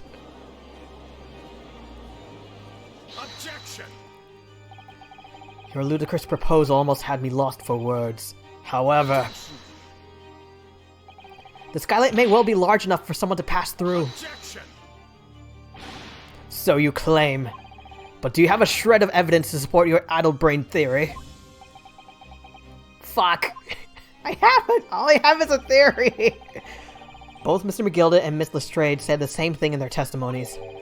They each claimed to have heard a loud thud, such as the noise made by someone falling to the floor. Oh! Okay, so it wasn't the guy falling to the floor after being stabbed, it was him jumping from the ceiling. Yes, which has already been explained. Has the sound of victim falling from his seat having been assaulted with a dagger? Yes, it has, but would a man slipping from the seat onto the floor really have made such a loud noise as the witnesses describe? A noise loud enough to cause Miss Lestrade to let out an involuntary cry, in fact? Good gracious! Perhaps, in fact, that was the moment that the victim made his entrance into the cabin. What if there... Oh my god, what if... Sorry, I just had a theory, like either he was stabbed on the roof and the killer pushed him through into the cabin, or someone inside the cabin, like, positioned the knife, like, okay, where's he gonna land? Where's he gonna land? And wait for him to fall. It's raining, man! No, let me rephrase that. The victim didn't enter the cabin as such. He fell into it! Objection! You're now suggesting that the victim fell from the skylight into the cabin?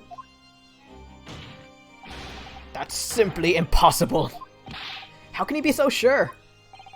Because if the victim had fallen inside through the skylight, as you say, the passengers on the roof deck would have seen it happen.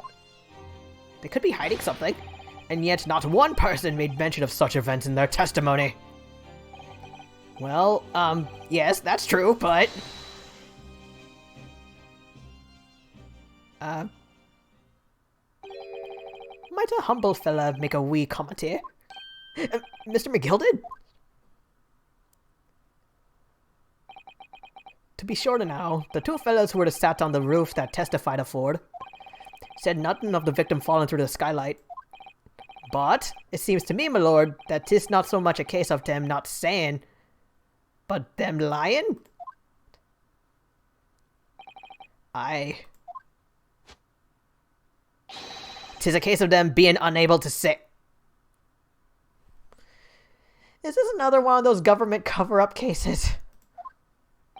What? I think perhaps the two fellas do be having something of a compelling reason not to mention what happened. Would you not agree, fine ladies and gentlemen of the jury? Oh my goodness, surely not. Those two chaps on the roof? Bing! You mean the ones who stuck that knife in the man were? Ah!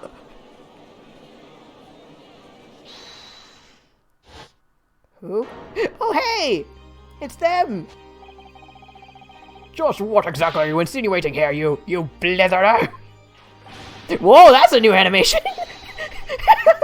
Urata, he said. Urata, what are you insinuating? You had a cane that you were chewing on earlier. Like, literally, you had it in your teeth. This is a flaming outrage. I have a good mind to give you a blinker in a minute. I feel like I've seen this pose somewhere. Not in this game, but... It's like Donald Ducky? He'll give you a shiner in a minute, he said. So will I. Mr. Fairplay. You're effectively accusing me, a city gentleman and a well-respected banker. And me, a very angry hatter. Suggesting that someone like me could have stabbed that man in the guts. It's a disgrace. It's scandalous. It's... I protest in the strongest possible terms. Where did he come from? That's right, I protest too! About you, you rotten scoundrel!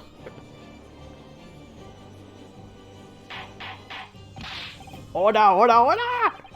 This is not the time, witnesses! I will not permit this wanton invasion of the stand. Return to the anteroom at once.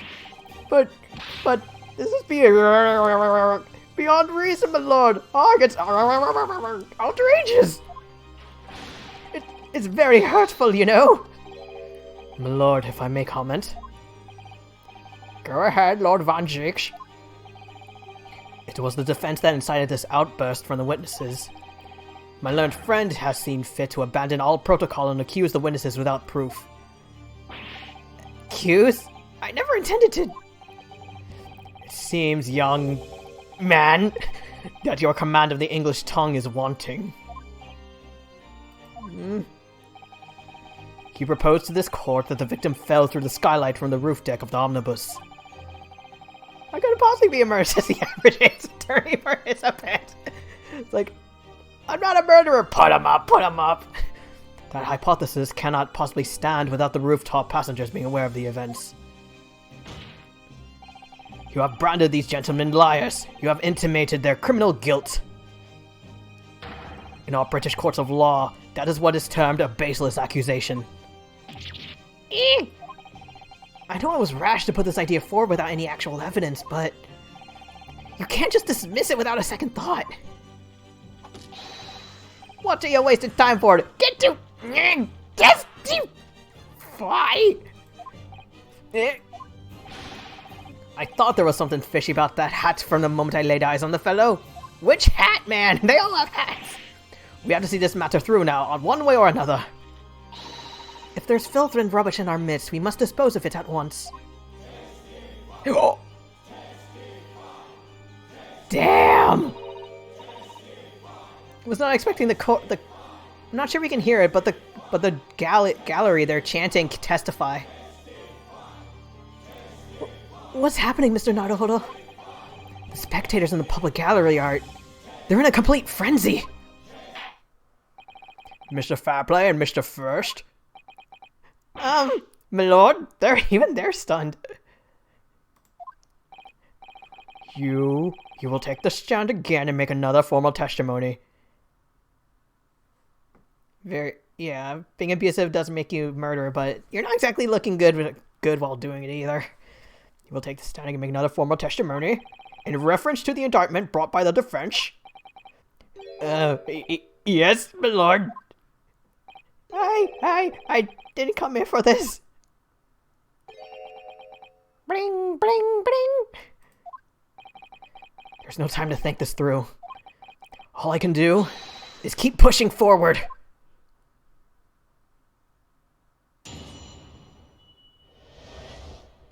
Refuting the accusation. We were the only two people up on that roof deck, dead or alive. I swear to that. If anything happened while we were sitting, don't you think one or the other of us would have noticed? In any case, neither of us know the first thing about the victim. We had no reason to kill the man. See what's on those hands? Especially his, it keeps falling. The skylight was shut the entire time, I tell you. We couldn't have possibly opened it. Come at me, I'll fight you! If you're so sure the victim fell through the skylight, where's your proof? I must say that on listening to this testimony, it's somewhat hard to imagine how either witness could have performed any malevolent act on this open rooftop deck without the other noticing forthwith.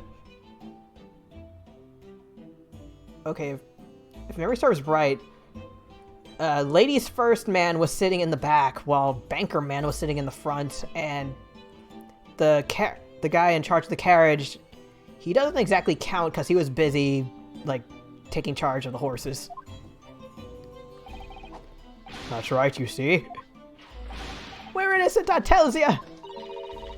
Although logically, of course, the argument falls down if the two of you were in collusion with one another. What? According to investigations by Scotland Yard, the two witnesses share no common dealings. Ha! Well, I don't trust coppers any more than I trust the stinking rich. Something doesn't feel right here. The trial is going in our favor, really. So why do I feel so uneasy? Counsel for the defense, over to you. Your cross-examination, please. Oh, yes, my lord.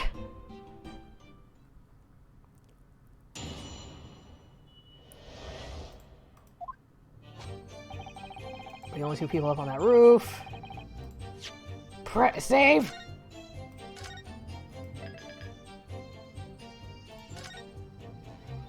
Also, I don't know, I feel like maybe I'm getting close to the end of this case.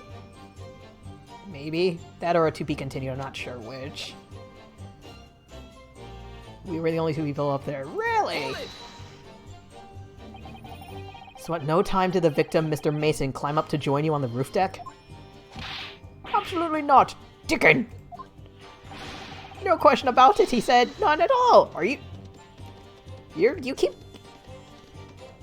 You kind of remind me of, the twins from Animal Crossing, where he says one thing and you follow up... You follow up right after. Oh! But yes, of course. I remember seeing them both. That's a new animation. I saw the victim here inside the enclosed cabin talking with this man here. Oh yeah, that was their names, Timmy and Tommy. Is this true, Mr. McGilded?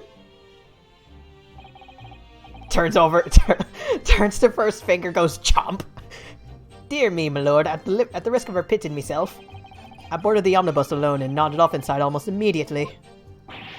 That's an outright lie. Without doubt, you weren't engaged in... Let me stop you there, fella, and ask, do you have any evidence at all? At all? Fight! The girls aren't fighting! 'Tis all about evidence in the courts these days, so it is. You do well to remember that. I saw you! With my own...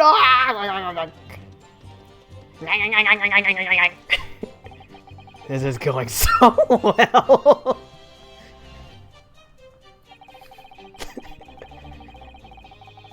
What was the phrase? This is kangaroo court?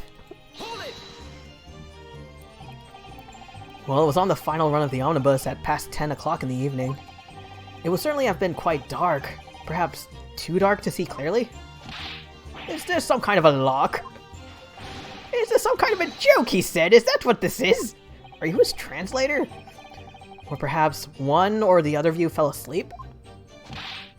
Are you fair dinkum, sir? Are you serious, sir? That's what he said. It's impossible, I tell you. I'd give you the keys to the vault if you could fall asleep in that bitter cold.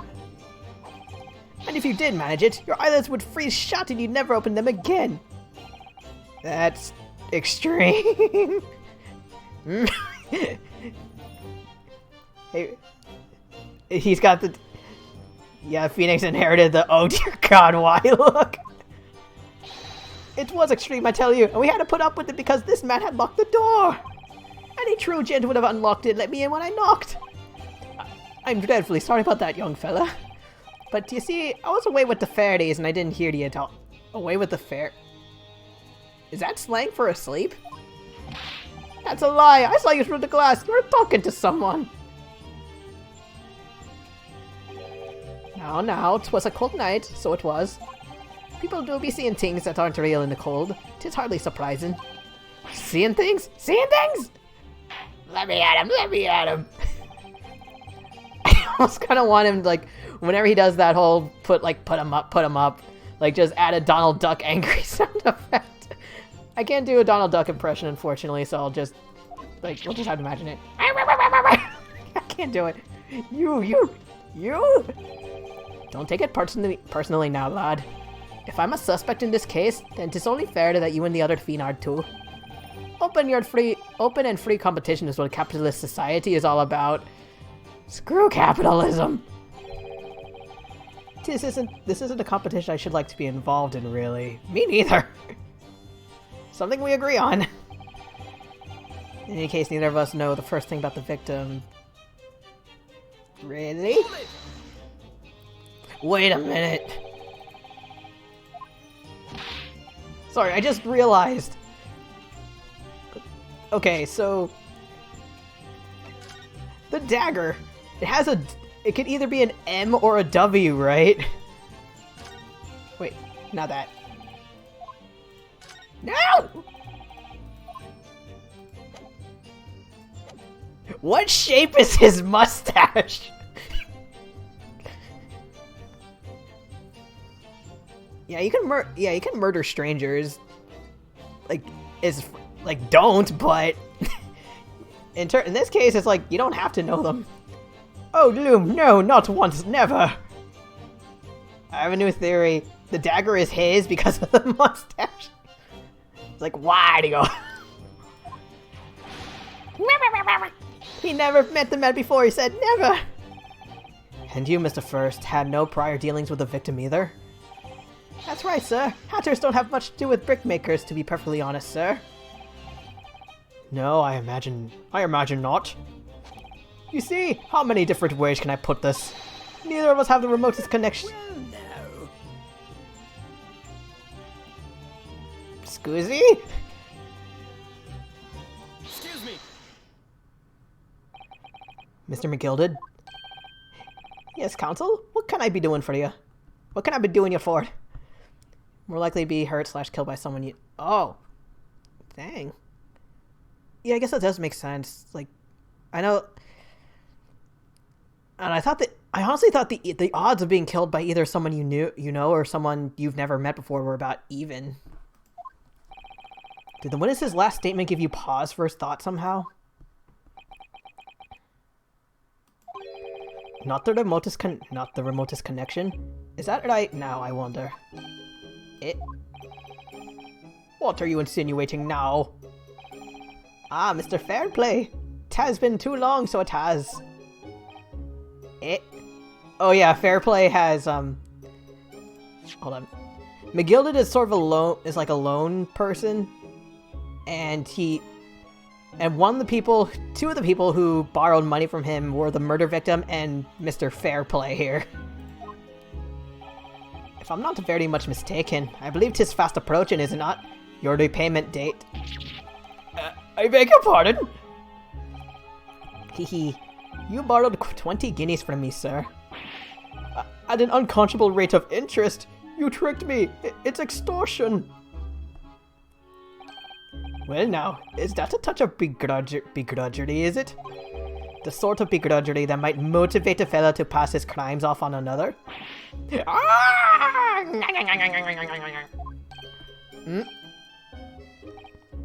And young Mr. First.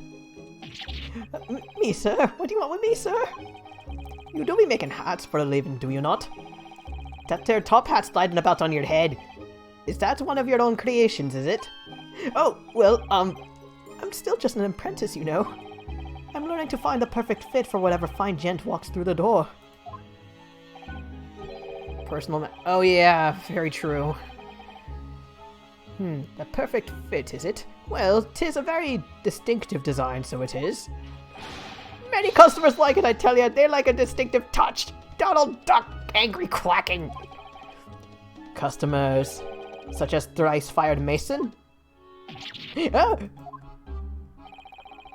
There was a photographic print of the victim submitted as evidence. Oh my! He made that hat? Submitted as evidence before, my lord. Oh, this you mean? I can't help thinking that the poor fellow's hat looks distinctly familiar, wouldn't you say?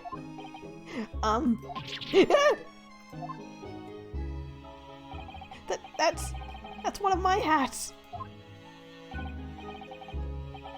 I honestly thought the hat Mason had was just one that, like, a regular hat, but then after some wear and tear, he tried repairing it himself. Hehe. Aye, that it is. So it would seem the brickmaker was a customer of yours. The sort of customer I'd wagered you could have had a wee quarrel with over the distinctiveness of the goods. Oh no, sir. Absolutely not, sir. Gina's been rather quiet. Then again, I guess she doesn't really have much comment for this hat discussion. Well, there's really nothing more to add. It wouldn't be right to say that these two fellas here haven't the remotest connection to the victim, you see.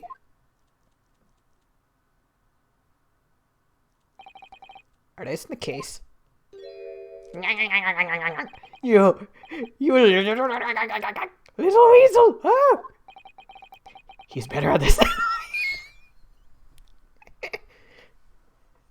Okay, McGilded, is there a reason why you didn't defend yourself in this case? Gosh, Mr. McGilded has certainly been thorough in his research, hasn't he?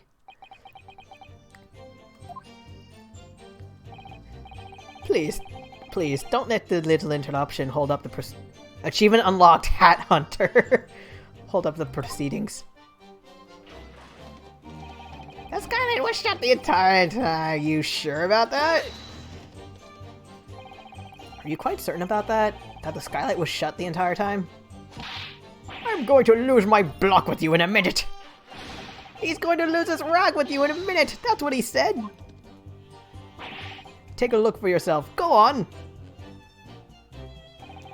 You see? It's shut fast now, just like it was on the night. You could have easily closed it again. Tara, hey! Hope you're doing well tonight. Hope you're doing well. Unfortunately the case I'm in is... It's a little complicated.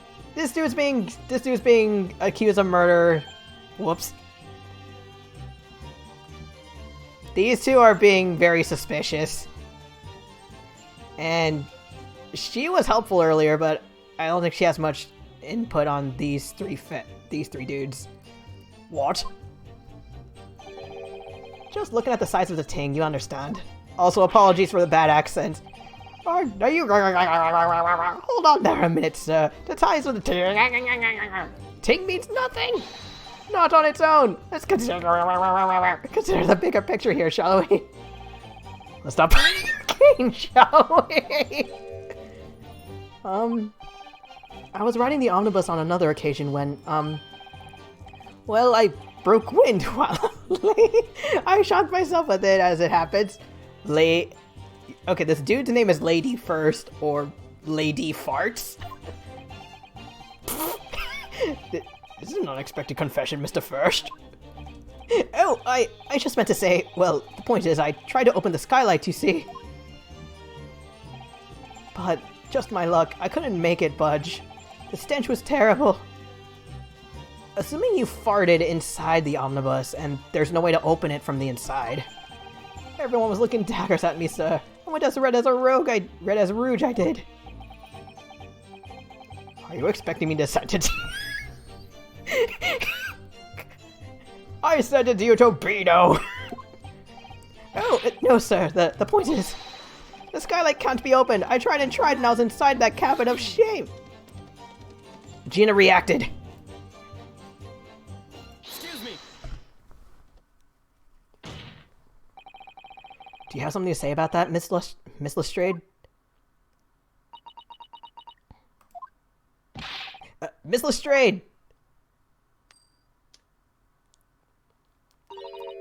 It opens. Hmm? The skylight. That's what we're talking about, right?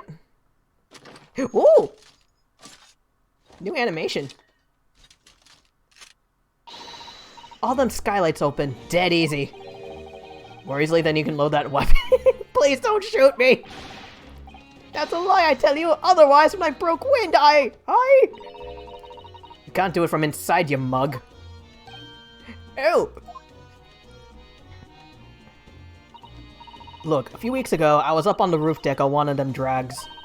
And I had a great haul. I mean, I had purses coming out of me ears. Miss Lestrade, this is not the forum to be eulogizing on the subject of your criminal activities. Well, anyway, I had a bit of scare. When I lifted the last bloke's purse, he got wise to me. All four of them surrounded me, so I couldn't hop off the bus and leg it. So what I did was I used the skylight, opened the catch, and jumped right through. What? Yeah, the catch for them skylights is on the top side. That's why you can't open them from the cabin. The skylight opens from the roof deck? That's what I've been saying! Bailiff! Climb up onto the roof of the omnibus at once and verify this witness's claims. Sir, I'm scared of heights! Do it!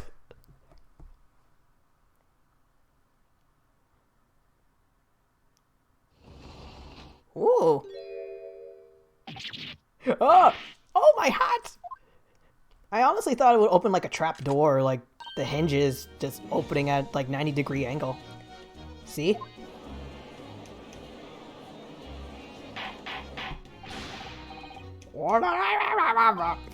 So it appears that the street girl's statement is quite true. I don't believe it. The skylight opens, and from the roof deck. Yeah, that weapon of hers, I think it fires like smoke bombs or smoke grenades. What she fired? I think she fired one earlier that had white smoke. Then she had others that were purple and green. Mr. Naruhodo, this could be the clue we've been looking for. Well, counsel for the defense, please continue with your cross-examination. Yes, my lord. So the skylight opens. Perhaps I should investigate for myself. Yes, please. You're so short of that. Before that, I'm not presenting. I need to look.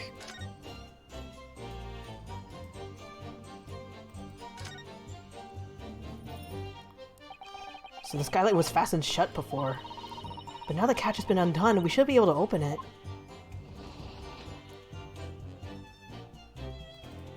Anything?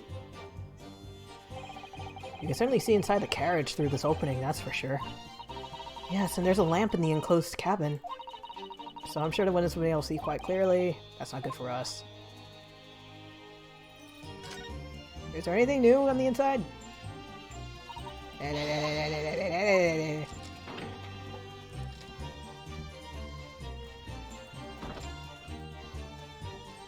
Oh! What is this? It does open very wide, doesn't it? Why'd I have to kick someone like you there, certainly? Why someone like me? What is it? Look, just here. Look at this. It's blood. That's without question. Why would there be a blood stain there? Surely, it can't be unrelated to the case, can it? It has to be. Like they were bleeding, like the victim was bleeding from up here. They decided, okay, time to dump the body a few feet down, and it went thud.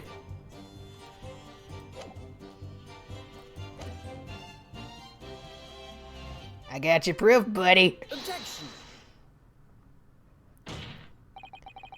On the night in question, the victim was fatally stabbed in the stomach. I know this Dracula hasn't said a word this whole time. And immediately afterwards, the victim's body was pushed through the skylight into the cabin below. Those are the facts, and the irrefutable proof remains clearly visible on the omnibus that stands before us today in this very courtroom. That's utter humbug. You can't possibly have... No, you can't. I mean, we didn't do it, I tell you. It's impossible. That ain't suspicious. Irrefutable proof? Here in this courtroom? Why, yes, it's possible. Counsel? My lord? I believe everyone would appreciate a little clarification here, Where exactly within the omnibus is this evidence to which you allude? You will point out what it is that proves the victim fell from the roof deck through the skylight. Everyone, turn your heads up.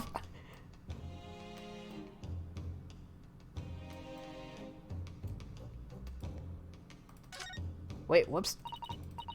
I forgot double-clicking makes you examine and not present. Also, let's not push Naruhodo through that, please. So now I'm kind of curious, why was the skylight only open from the top and not from the bottom? Unless it'd be easier to fall in than climb out. Got it! Got it! By Jupiter, is that blood? This bloodstain proves two things. Firstly, when the incident occurred, the skylight of the omnibus was open. What? And secondly, the victim was already bleeding when he fell through the opening. Oh my! And so it follows that Mr. McGilded, who was inside the enclosed cabin himself at the time, cannot possibly be guilty of this crime. No!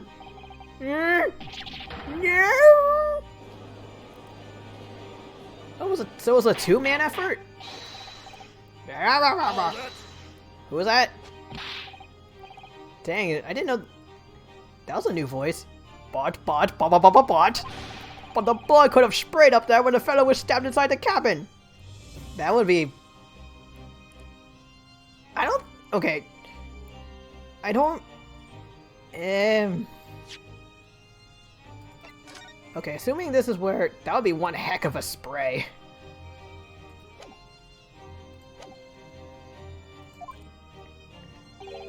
And only found its way to that one particular spot on the skylight?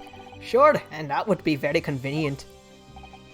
And let's keep it in mind that the skylight catch can only be unfastened from the roof deck. I myself wouldn't have been able to open it now, would I? But... There's no way of to know for certain, is there? The gent really fell through the skylight, I mean. There's blood. Why don't you have a good look at the floor of the cabin between the two seats, Mr. First? 'Tis all too plain, if you see. There's the aftermath that shows the poor fella dropped from a fair height right there, so it is. What? No! But it can't be! It's all... lies! Who? Oh dang, the jurors have voice clips. My fellow jury members. I think we can all agree that this is clear proof of the defendant's innocence, can't we? I believe we can, yes, sir. It's clear to me now when the filthy rubbish can be found in this courtroom. Hi, Sweeney. So, they thought they could pull the wool over me eyes, did they? Ding!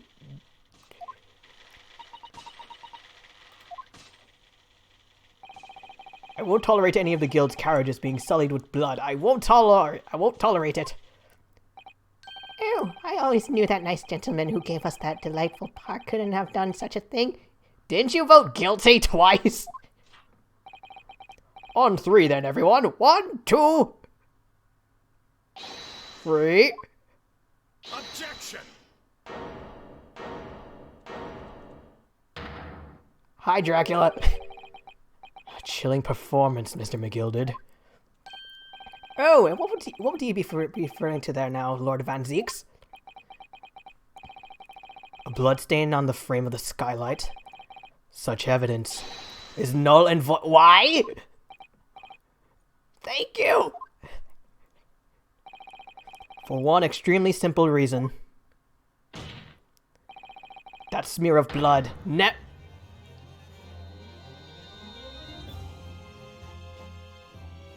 Are you trying to pull, is it all McGilded paid the police to put blood there? Objection!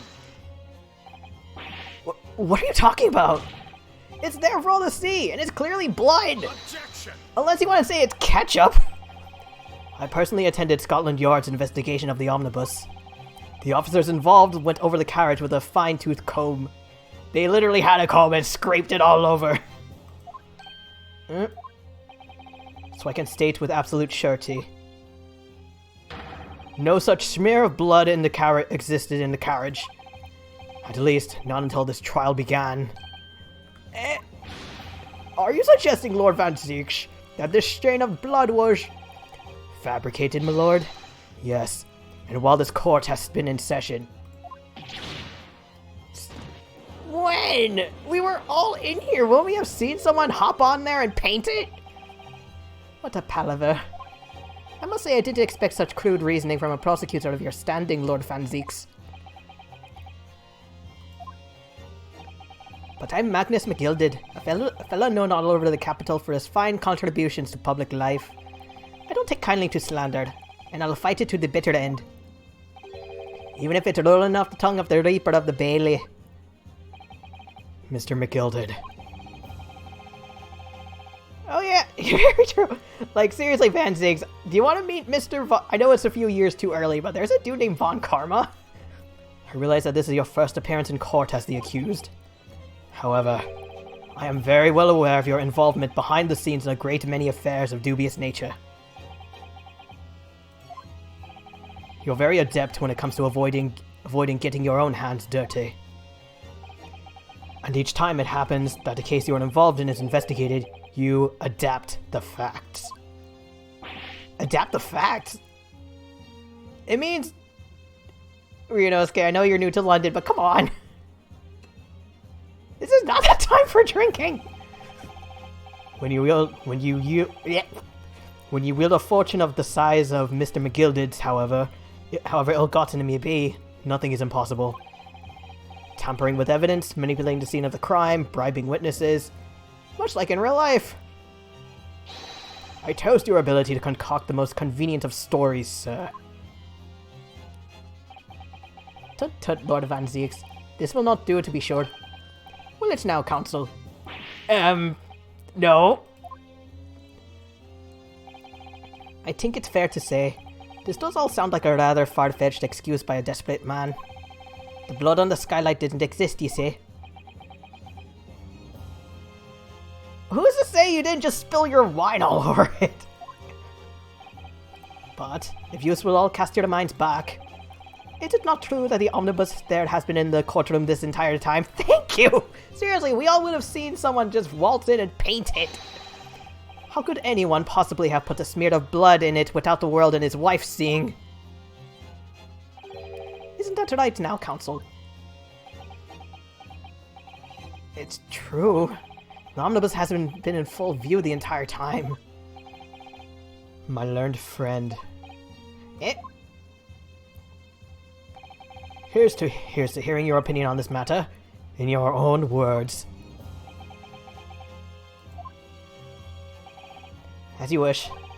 Could someone have tampered with the omnibus during this trial? If you're asking me, I think...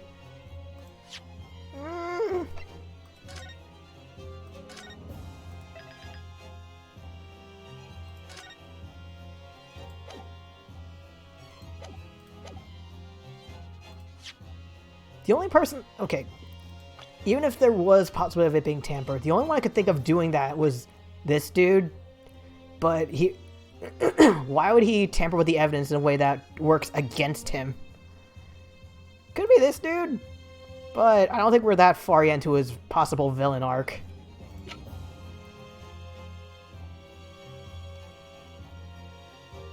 But yeah, I really don't think anyone could have tampered with it because it's in plain... With an entire courtroom of eyes on it, someone would have noticed. Unless... Okay, I think I saved it. Did I?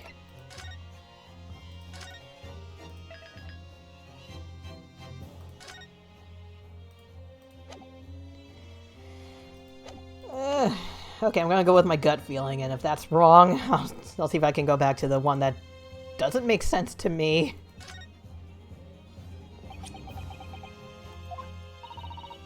Are you alright, Mr. Naruhodo? You've fallen silent. I want to say that's out of the question. I mean, it has to be, doesn't it? But for some reason, I just can't bring myself to say it. But the omnibus has been in full view of everyone in the courtroom this entire time.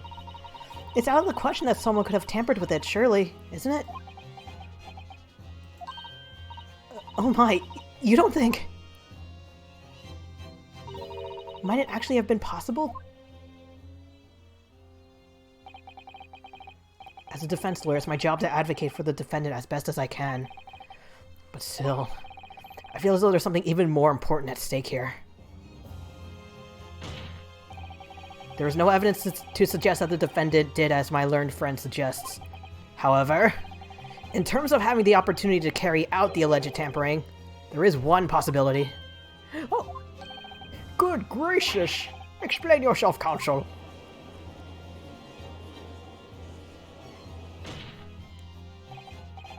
Yes, there is. It seems my learned Tomodachi has no intention of running from this deceit. Deceit? I'm sure everyone here remembers clearly. Oh! Oh my god! Gina! As a result of the smoke grenade fired by the witness currently in the stand, Miss Gina Lestrade.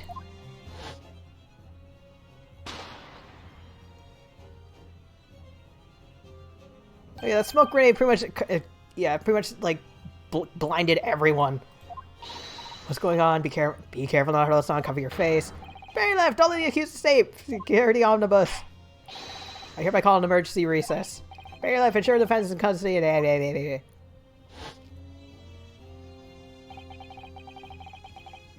The courtroom was filled with smoke and everyone was thrown into confusion. Why, though?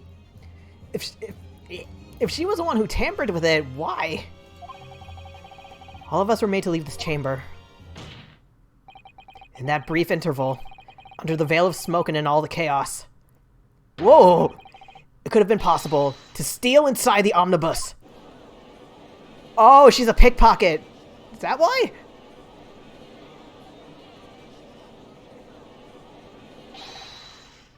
Are you wise? What are you trying to pull, you rotten, feckless gouger?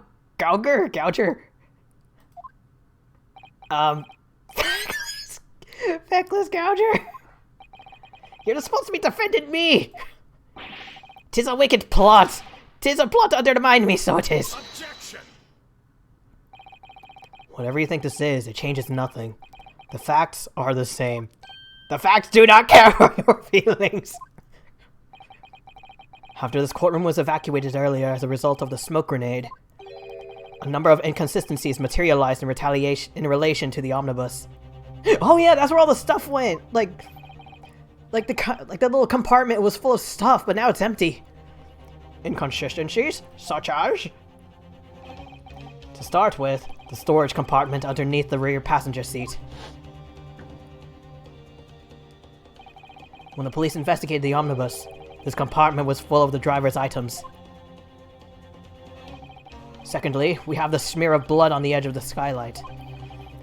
As I have said, that was not present at the start of the trial this morning. Where did she get the... Are we sure that... How did she put blood there, though? Like...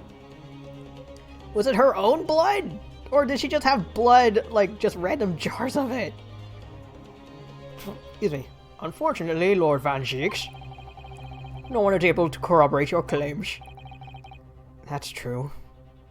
Really long paintbrush? I'm painting the Mona Lisa up here. When the omnibus was first wheeled out, both the storage compartment and the skylight were shut. Accordingly, I'm afraid to say we cannot establish with any certainty if this evidence is the result of tampering or not. Oh yeah, forensics doesn't exist yet. Rather, it's still in, like, its infancy. Indeed, my lord. No doubt there was not a single person who saw fit to verify such things. What do you think? Sorry? About the omnibus. Is there anything else unusual about the omnibus?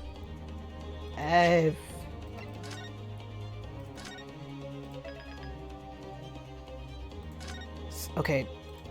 Something that changed between the recess. Like, something that changed during the recess.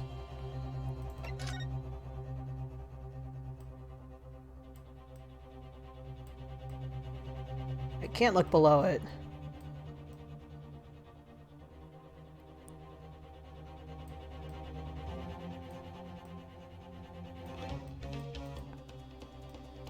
Oh yeah.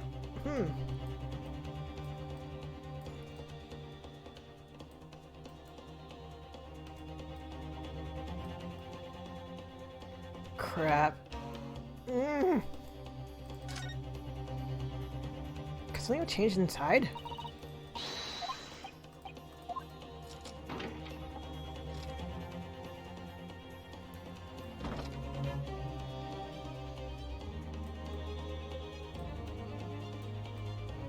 Crap, I can't remember that. I feel like that blood stain on the floor wasn't there.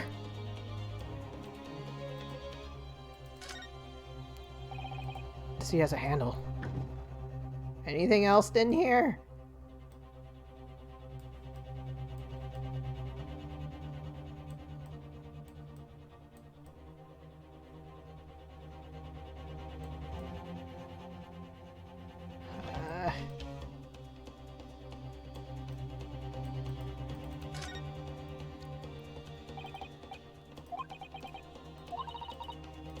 Got my nose, I just... Blessing is so obvious and yet... Oh! Oh, that's why!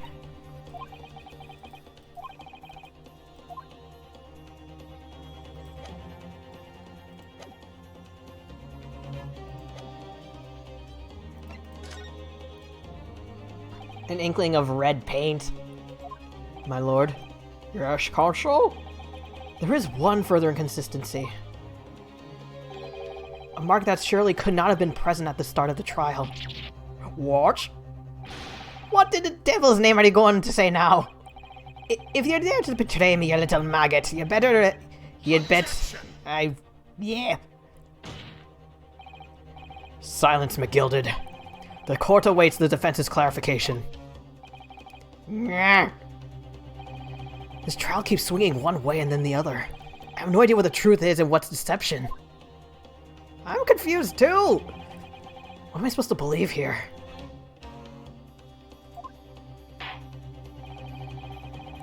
I shall have to ask you to elaborate, Counsel. Where exactly is this alleged mark that you claim appeared at some point during the trial? Has to be, right? Got it! If we consider that the victim fell through the skylight onto the floor of the cabin, you would certainly expect to find signs of blood where he landed. But as far as I recall, this bloodstain on the cabin floor was not there when the omnibus was first brought in. Good lord!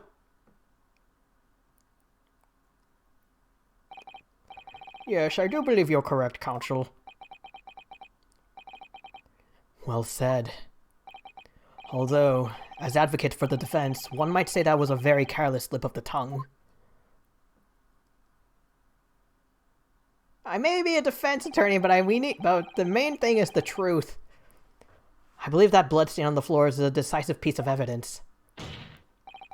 But if the question is whether that evidence is genuine, or whether it was unlawfully fabricated by someone, I feel compelled to admit that there's at least a possibility that the evidence is fake. Is McGilda gonna explode at me?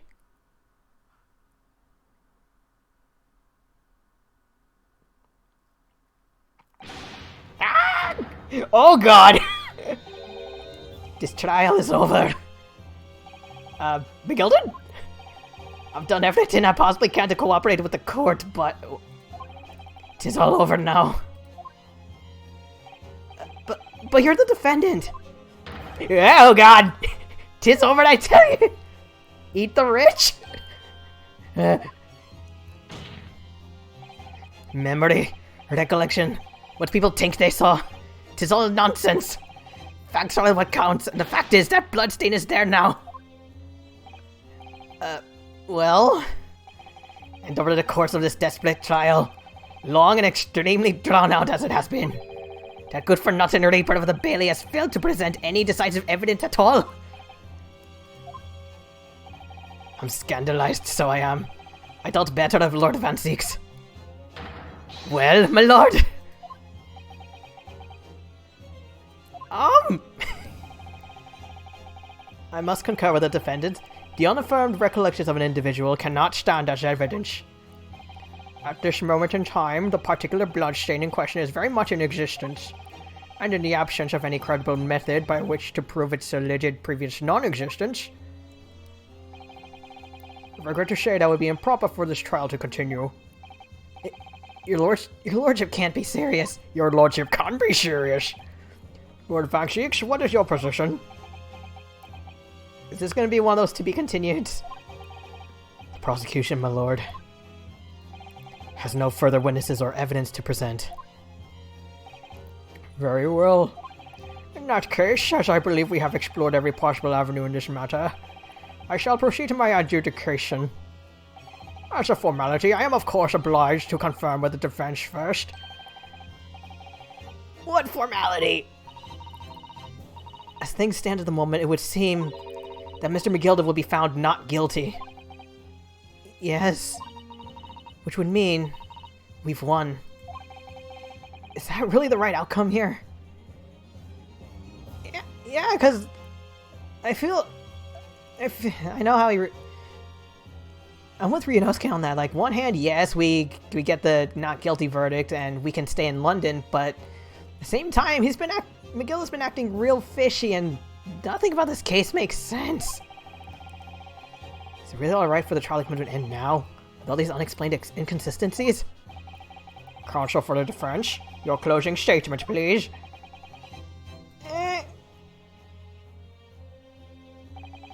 Yes, my lord. The defense believes...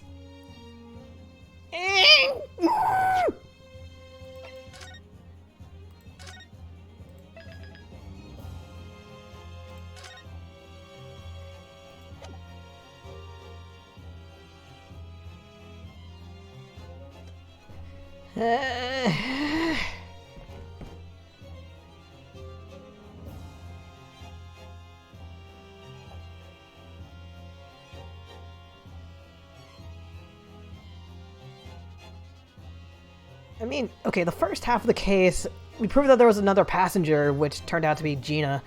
But then the second half of the case, is that where the whole skylight thing, was that the only time it came up?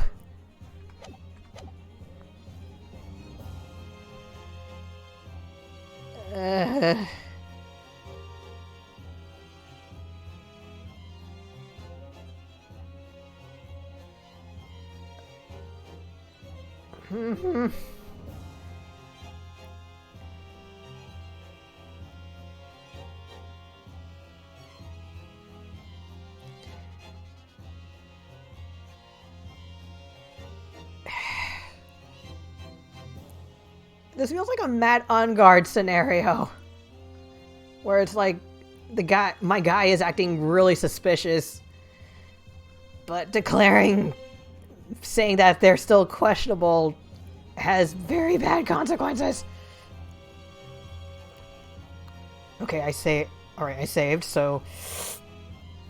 Going with my gut here.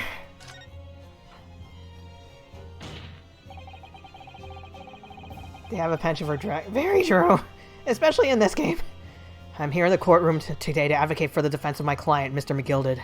However, at this moment in time, I cannot in all good conscience attest fully to the defendant's innocence. What are you saying, man? Seriously, McGilded, you're acting very sus. Without any question, there is no conclusive evidence to prove that the defendant is guilty. However, there is also no conclusive evidence to prove that he's innocent. Good gracious me!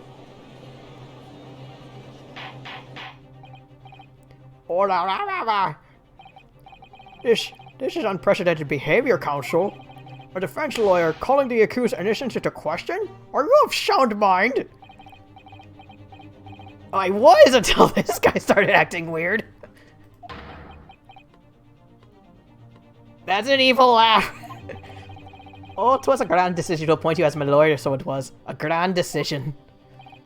Huh? I must say, I didn't expect quite such an exciting spectacle at the end here, but still. Here, have this for your troubles.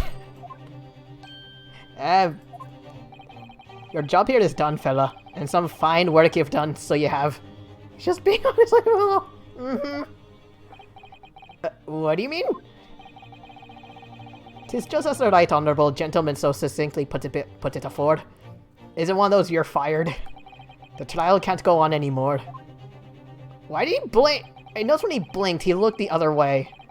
And yet, your closing statement there was, how did he put it now?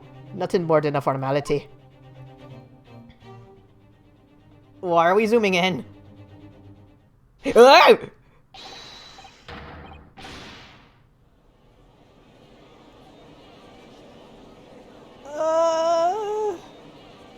Even the jurors are confused!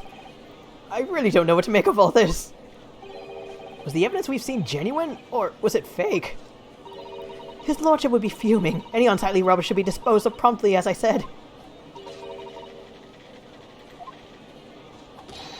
The stinking rich are always guilty of something! You mock my words! I feel terribly ashamed that I ever doubted that lovely man who gave us the lovely park.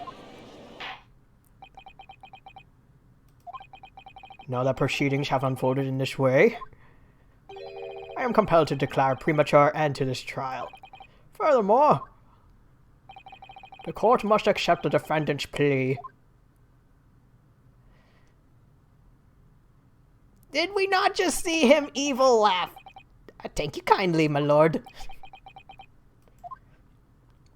Judge, I hereby pronounce the verdict of this court. No! We still haven't determined if the blood stain in the omnibus is genuine or not. We need to wait till forensics is invented. We don't know if these witnesses are telling the truth or a pack of lies. We have no idea about the truth.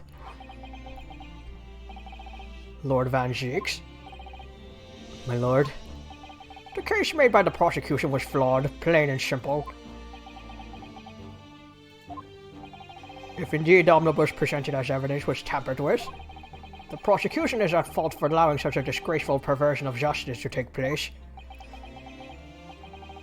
My sincerest apologies, my lord. Objection! But, wait! When we were evacuated from the courtroom, Lord Van Zieks ordered the evidence to be secured. I'm afraid the prosecution cannot shun responsibility in this matter. That's unfair!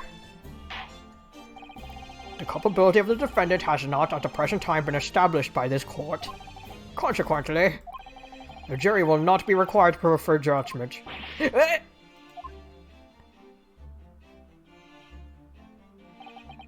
Well, Lord Van Zieks, it's been a pleasure, so it has.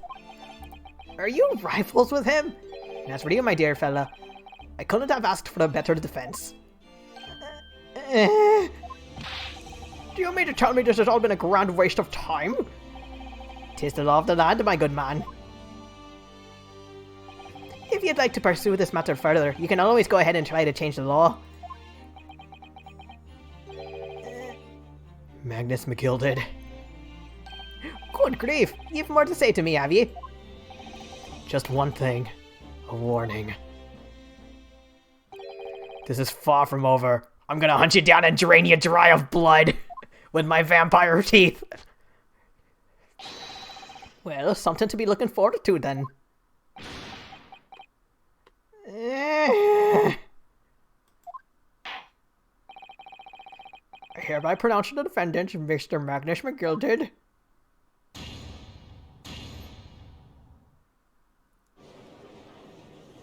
Don't throw confetti!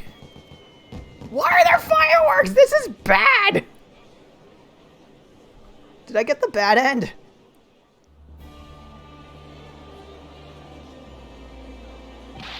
I can't believe it! This is an outrage! I should have examined the evidence more!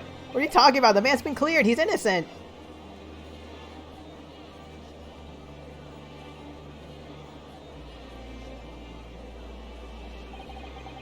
With the courtroom in pandemonium for the second time that day, the judge delivered his verdict, and my first ever trial in Great Britain came to an abrupt end. With the defendant being found not guilty, ostensibly a victory for us, but not for the truth!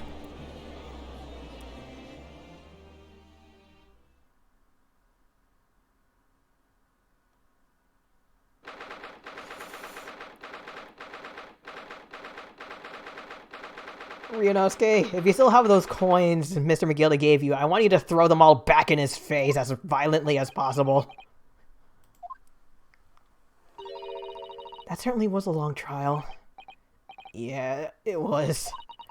Your first ever trial on foreign soil, and your first victory. It was a wonderful performance. The ending sucked, though! My heartfelt congratulations. And to you, Mrs. Sato. Thank you for your assistance. I suppose we should be happy. The trouble is, we're still completely in the dark about what actually happened. Well, we didn't have enough time. I guess that's true. The guy said, okay, this guy's going on trial in 5 minutes, defend him right now. Still. But isn't it wrong? I mean, who was actually responsible for Mr. Mason's death? We don't even know that. The sole aim of the defense is to obtain a verdict that exonerates the defendant. You carried out your duty to perfection. I don't like it, though. I that you did.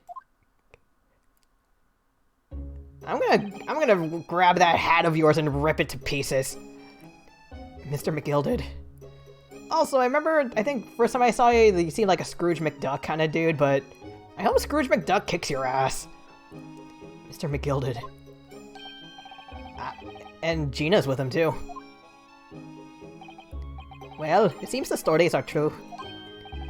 What stories? About the 6 enormous fireworks they do be letting off when there's a verdict of not guilt. Fireworks? Wait, I didn't even count the number of them. I'm sure you must have seen them now. Spectacular, wouldn't you say? I don't think you deserve them, though! Yes, definitely. I heard it was a sight to behold, and to be sure it was. And I view to thank, I suppose, for having an opportunity to see it. I am going to grab your scarf, wad into a ball, and shove it down your throat. I don't know about that. I'm not sure I really did anything. What on earth are you saying, fella? How did I walk out of there a free man, then? I don't think it was so much thanks to me as down to your planning. You're a straight-talking fella, aren't you? I must say, you had me astray in the head there once or twice. Wait a minute. Okay, the guy who put this, defend this dude gave it to me as a test for Yurinosuke, that if he passed with a not guilty verdict, he would stay in London. Was this all part of it? Like, let's show you just how corrupt the judicial system is here.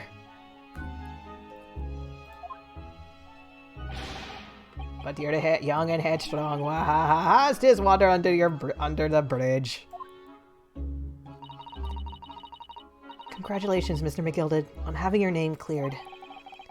But nothing's resolved. There's only one thing that matters to me.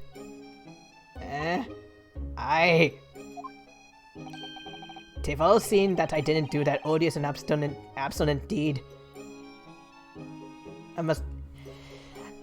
Hi, welcome back, Eva. As for what happened, we found out that some of the evidence was likely planted by Gina, like the skylight and the bloodstains, and the courtroom, the judge was like, okay, we can't really prolong this courtroom any further. Things are really weird, but I'm gonna have to declare not guilty. And this asshole is like, thank you, and I'm like, no. 'Tis grand, is it not? I suppose it is. Now the fine fellows of Scotland Yard can take matters in their hands and sort out any wee details that you planted. They'll see it for what it is. They'll get to the truth. I have absolute faith in them, so I have. After all, I do be providing a good number of... Eat the rich! Eat the rich! It's not that funny. So then, as we agreed aforehand, 1,000 guinea for your troubles, fella. Can I just shove them up your ass instead? No, I couldn't possibly accept that much. Ah, be whist. You're that humble people, are you from the east? Well, if you insist. But have this, still and all. You deserve a reward. Can I throw it in your eye? Mr. Magnus McGilded. Everything is ready, sir. If you'd like to follow me into the courtroom. Into the courtroom? What's 'tis, officer? 'Tis sooner than I was led to believe. I hope it's not inconvenient, sir. There were some changes to the schedule. What's going on? Well, I must be making tracks now. 'Tis time for the inspection. What inspection? They're going to examine the omnibus again, so I'm told. I asked if I could be present for it to myself. Why? They're going to examine it again? Now? Naturally, I'm under no obligation to take part in any more of this matter now. But as an upstanding member of London society, I do be doing me best to help where I can. 'Tis a gentleman's duty, so it is. You keep saying the word gentleman. I don't think you know what that means. So then, fare thee well. It was an absolute pleasure to meeting yous. I hope you have a whale of a time while you're studying here in Great Britain. I'm gonna shit all over your park! And there he goes. A free man. I forgot she was here too. Oh, no, no, no, no, no! Please don't! Don't move. Whereas I wanted to say, get a move on! She really does take forever to load that thing. Miss Lestrade, would you mind putting that thing down? You're the grown-up. Sorry? And I ate all grown-ups. Well, Susato's 16. Ooh! Oh! Steampunk?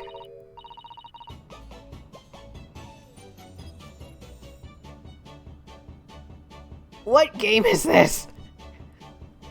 Naughty, naughty, running off like that. Is this some kind of picnic? Who's this little girl now? Are they siblings? And taking that with you as well. I was looking forward to the trial run of my experimental smoke grenade launcher.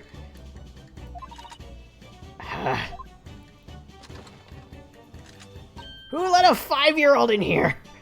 Oh, do you want to play? You won't beat me. Outside! Do it outside! Wait. Is this where Herlock Sholmes gets all of his devices?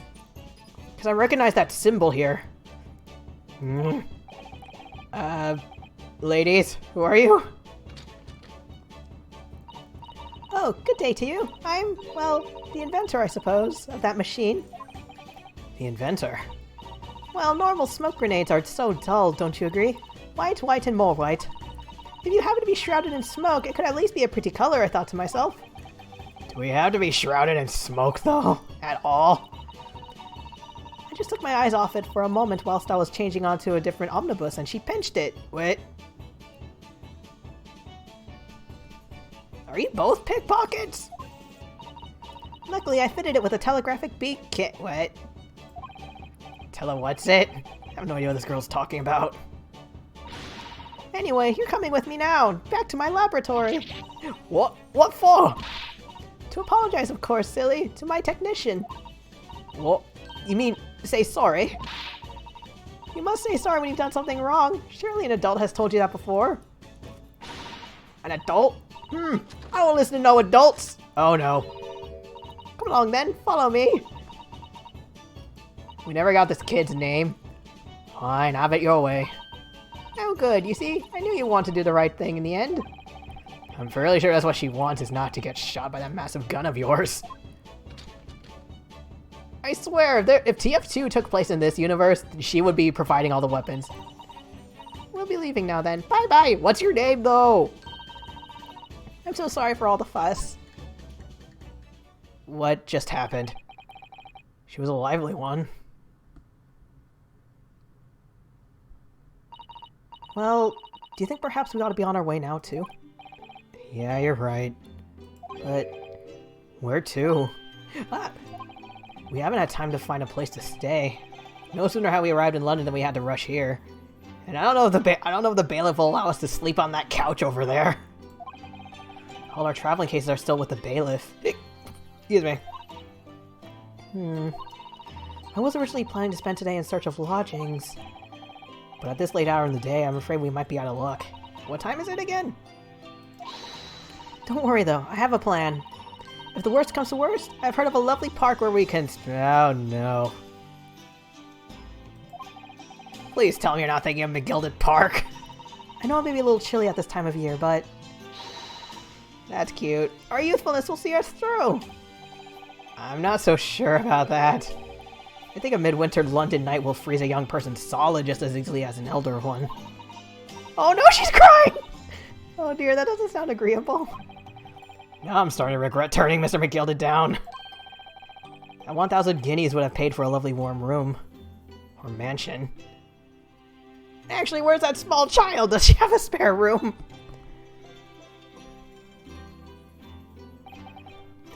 And so, the trial to determine my worthiness for the study tour was over by the end of our first day in London. However, as we were soon to learn, there were more trying times ahead. Just as the Reaper of the Bailey had warned, the case was far from over. The end?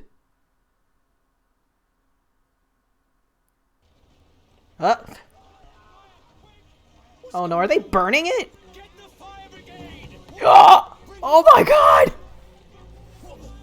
How did this happen? I don't know, sir. By the time I got here, it was already engulfed. No one was supposed McGilded, what the fuck? We started investigating. What?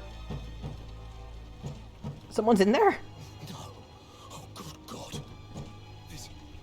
There's someone in there. Is it locked? Whoa, who's this? Is that the judge? Oh, it is. This can't be. Fonziques!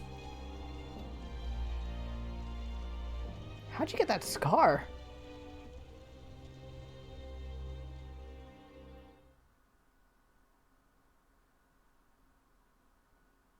What? Fuck Magnus McGilded.